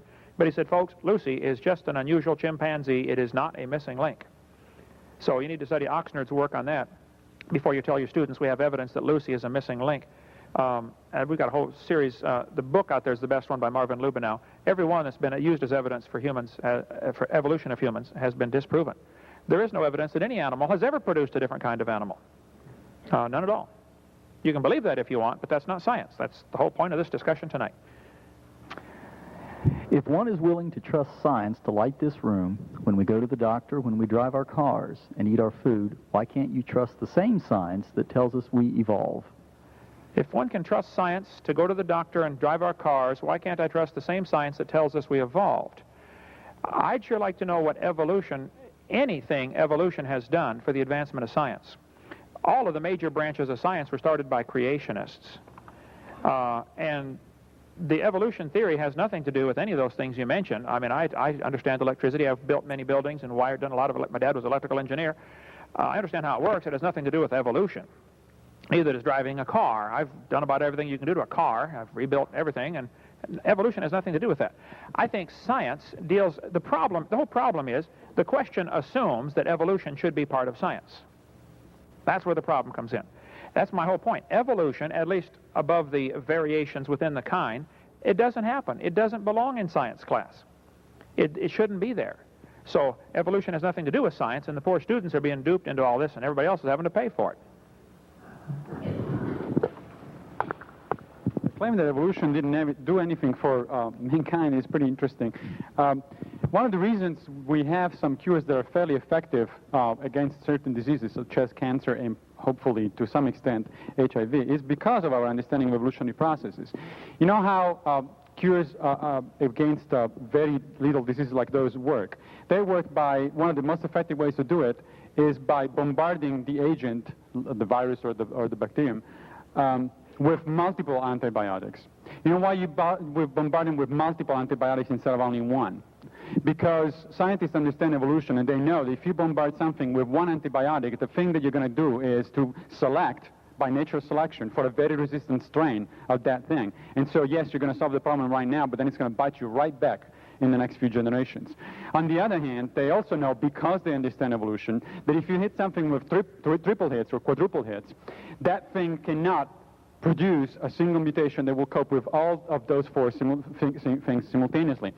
That is why an understanding of evolution is not only crucial for an understanding of science in general, but it's actually helping people to try to figure out solutions to problems such as diseases like cancer and HIV. Why do Occam's statements substantiate a legitimate objection to the idea of intelligent design? Say that again? Who's? Occam's theorem. Oh, Occam's. Why is that a legitimate objection to the idea of intelligent design? Because intelligent design is one of those things that Occam will call an unnecessary hypothesis. In other words, if you can explain something with natural means, natural laws, then you don't need a supernatural intervention. Now, as I said before, I think, several times, the fact that you don't need a supernatural intervention doesn't mean that there is no supernatural thing at all. That's outside of what we're talking about. It only means that it is an additional hypothesis that is not needed in order to understand how things actually work. Science as a process, not just biology, evolution, biology, it works that way. Successful scientific theories over and over have been theories that have been within the limits of Occam's razor, that is, that have made the fewest number of unnecessary hypotheses. This is, by the way, not to say people sometimes mistake this for saying, well, then the simpler hypothesis is the one that wins, and God did it is the simplest hypothesis you can come up with. That's not the way it works. The way it works is for unnecessary hypothesis. It doesn't have anything to do with simplicity or complexity. An hypothesis can be very complex if the thing that you have to explain is very complex. And evolution is a very complex hypothesis because it relies on a variety of different statements. Good point. Occam's razor, he says that you don't need the supernatural because it can be explained naturalistically. Evolution has never explained in detail how anything has evolved. They make up all these wild stories of how they think it might have happened. You need to read Michael Behe's book called Darwin's Black Box if you want to see the real complexity of things. I understand how cars work. They're made from 100% natural products. There's nothing supernatural about a car. But obviously there was a designer. If I told you that a Corvette evolved from an explosion in a junkyard, you would think I was crazy. If I told you that lightning strikes and hurricane strikes, even Hoyle, who said, a tornado going through a junkyard will not assemble a Boeing 747. Even though a Boeing 747 is made of all natural parts, it still has to have a designer. I was in Japan a couple of weeks ago, but I did not see the guy who designed the Casio Databank watch. Whether I see the designer or not doesn't matter. This had a designer. And whether you believe in God or not doesn't matter. This universe was designed, and you will answer to him someday real soon. We have time for one more question here. Today we are listening to a debate on two theories of creation. Why is this discussion not occurring in the public school systems of America? I answer first on that one? Yes, you do. Why is this discussion on creation evolution not occurring in public schools? Man, I wish it was. I speak in hundreds of public schools. And I think students ought to see both sides. And I'm thrilled that UT would invite, this to happen here. They ought to also invite creation speakers to come speak in every evolutionary biology class. Give them some equal time. There's never been a law against teaching creation in the public schools. Any teacher tomorrow or whenever, Monday, can teach creation if they want. 2 states passed laws requiring teachers to teach creation, and those laws were struck down only because the states required that creation be taught. The court clearly said, you can teach creation if you want, but you cannot require the teachers to teach it. That's what the argument was about. Anybody can teach creation, or the Bible, in a public school, for that matter. There's no law against that. There never has been. I think evolutionists don't want creation brought in side by side, because then their theory starts to look pretty silly next to the creation theory. I think that it's a no competition type of thing. They don't want any competition for their theory. Actually, I happen to disagree with most of my colleagues. I think that creation should be discussed in public school. It shouldn't be taught as an alternative scientific theory because it is not, but it should be discussed because so many people believe it, and there is a good reason for why people believe it. There is an enormous social movement about it. Therefore, you need to take into account that, and it's a great exercise in critical thinking, incidentally. So I do think that these topics should be discussed in public school, and I teach. I do practice what I preach because I'm teaching a course on the origin of species, incidentally, this semester at UT. And one of the things that my students will be doing is to have an online chat at the end of the semester with Michael Behe to discuss creationism, intelligent design, and things of that sort. So I think it's a great exercise for their critical thinking. I quite frankly think that they're going to tear him to shreds, but that's going to be his problem. He kindly agreed to do that, and we'll have some fun. The transcripts of that will be posted on my website, so if anybody's interested at the end of the semester, they can go and see what my students did against Michael Behe, a sort of an indirect debate. Ladies and gentlemen, thank you. Drs. Hovind, Dr. Pagliucci, thank you very much.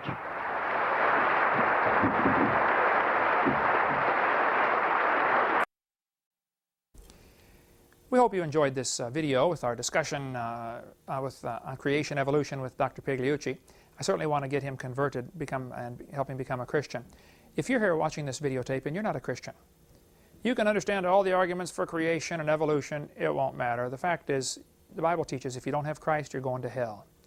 If you're not sure you're saved, I'd encourage you to do several things. Number one, examine your heart. The Bible says everybody is a sinner. We have all sinned. We have disobeyed God's laws.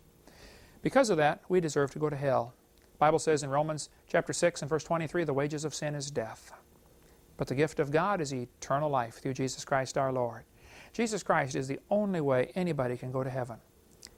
And if you would accept what Jesus did for you on the cross 2,000 years ago, your sins could be forgiven. 1969, February 9th, I bowed my head and I said, Lord, I am a sinner and I deserve to go to hell. But I would like you to forgive me. I'd like you to save me right now. And on that day, at that moment, the blood of Jesus Christ shed on the cross was put onto Kent Hovind's account and my sins were gone. And I'm going to heaven if I die today. It is not because I'm good, it's because I'm forgiven. You can have the same thing. We have an awful lot of materials on creation and evolution. We'd love to send you a free catalog. If you'd call us or write us, we'll be glad to get that off to you right away. You can get it on our website, drdino.com, DRDINO.com, or you can call our office. If you're in the United States, you can call toll-free. That's 877-479-DINO. If you're outside the United States, you have to use the 850 prefix, but it's the same number, 850-479-3466. Thank you so much.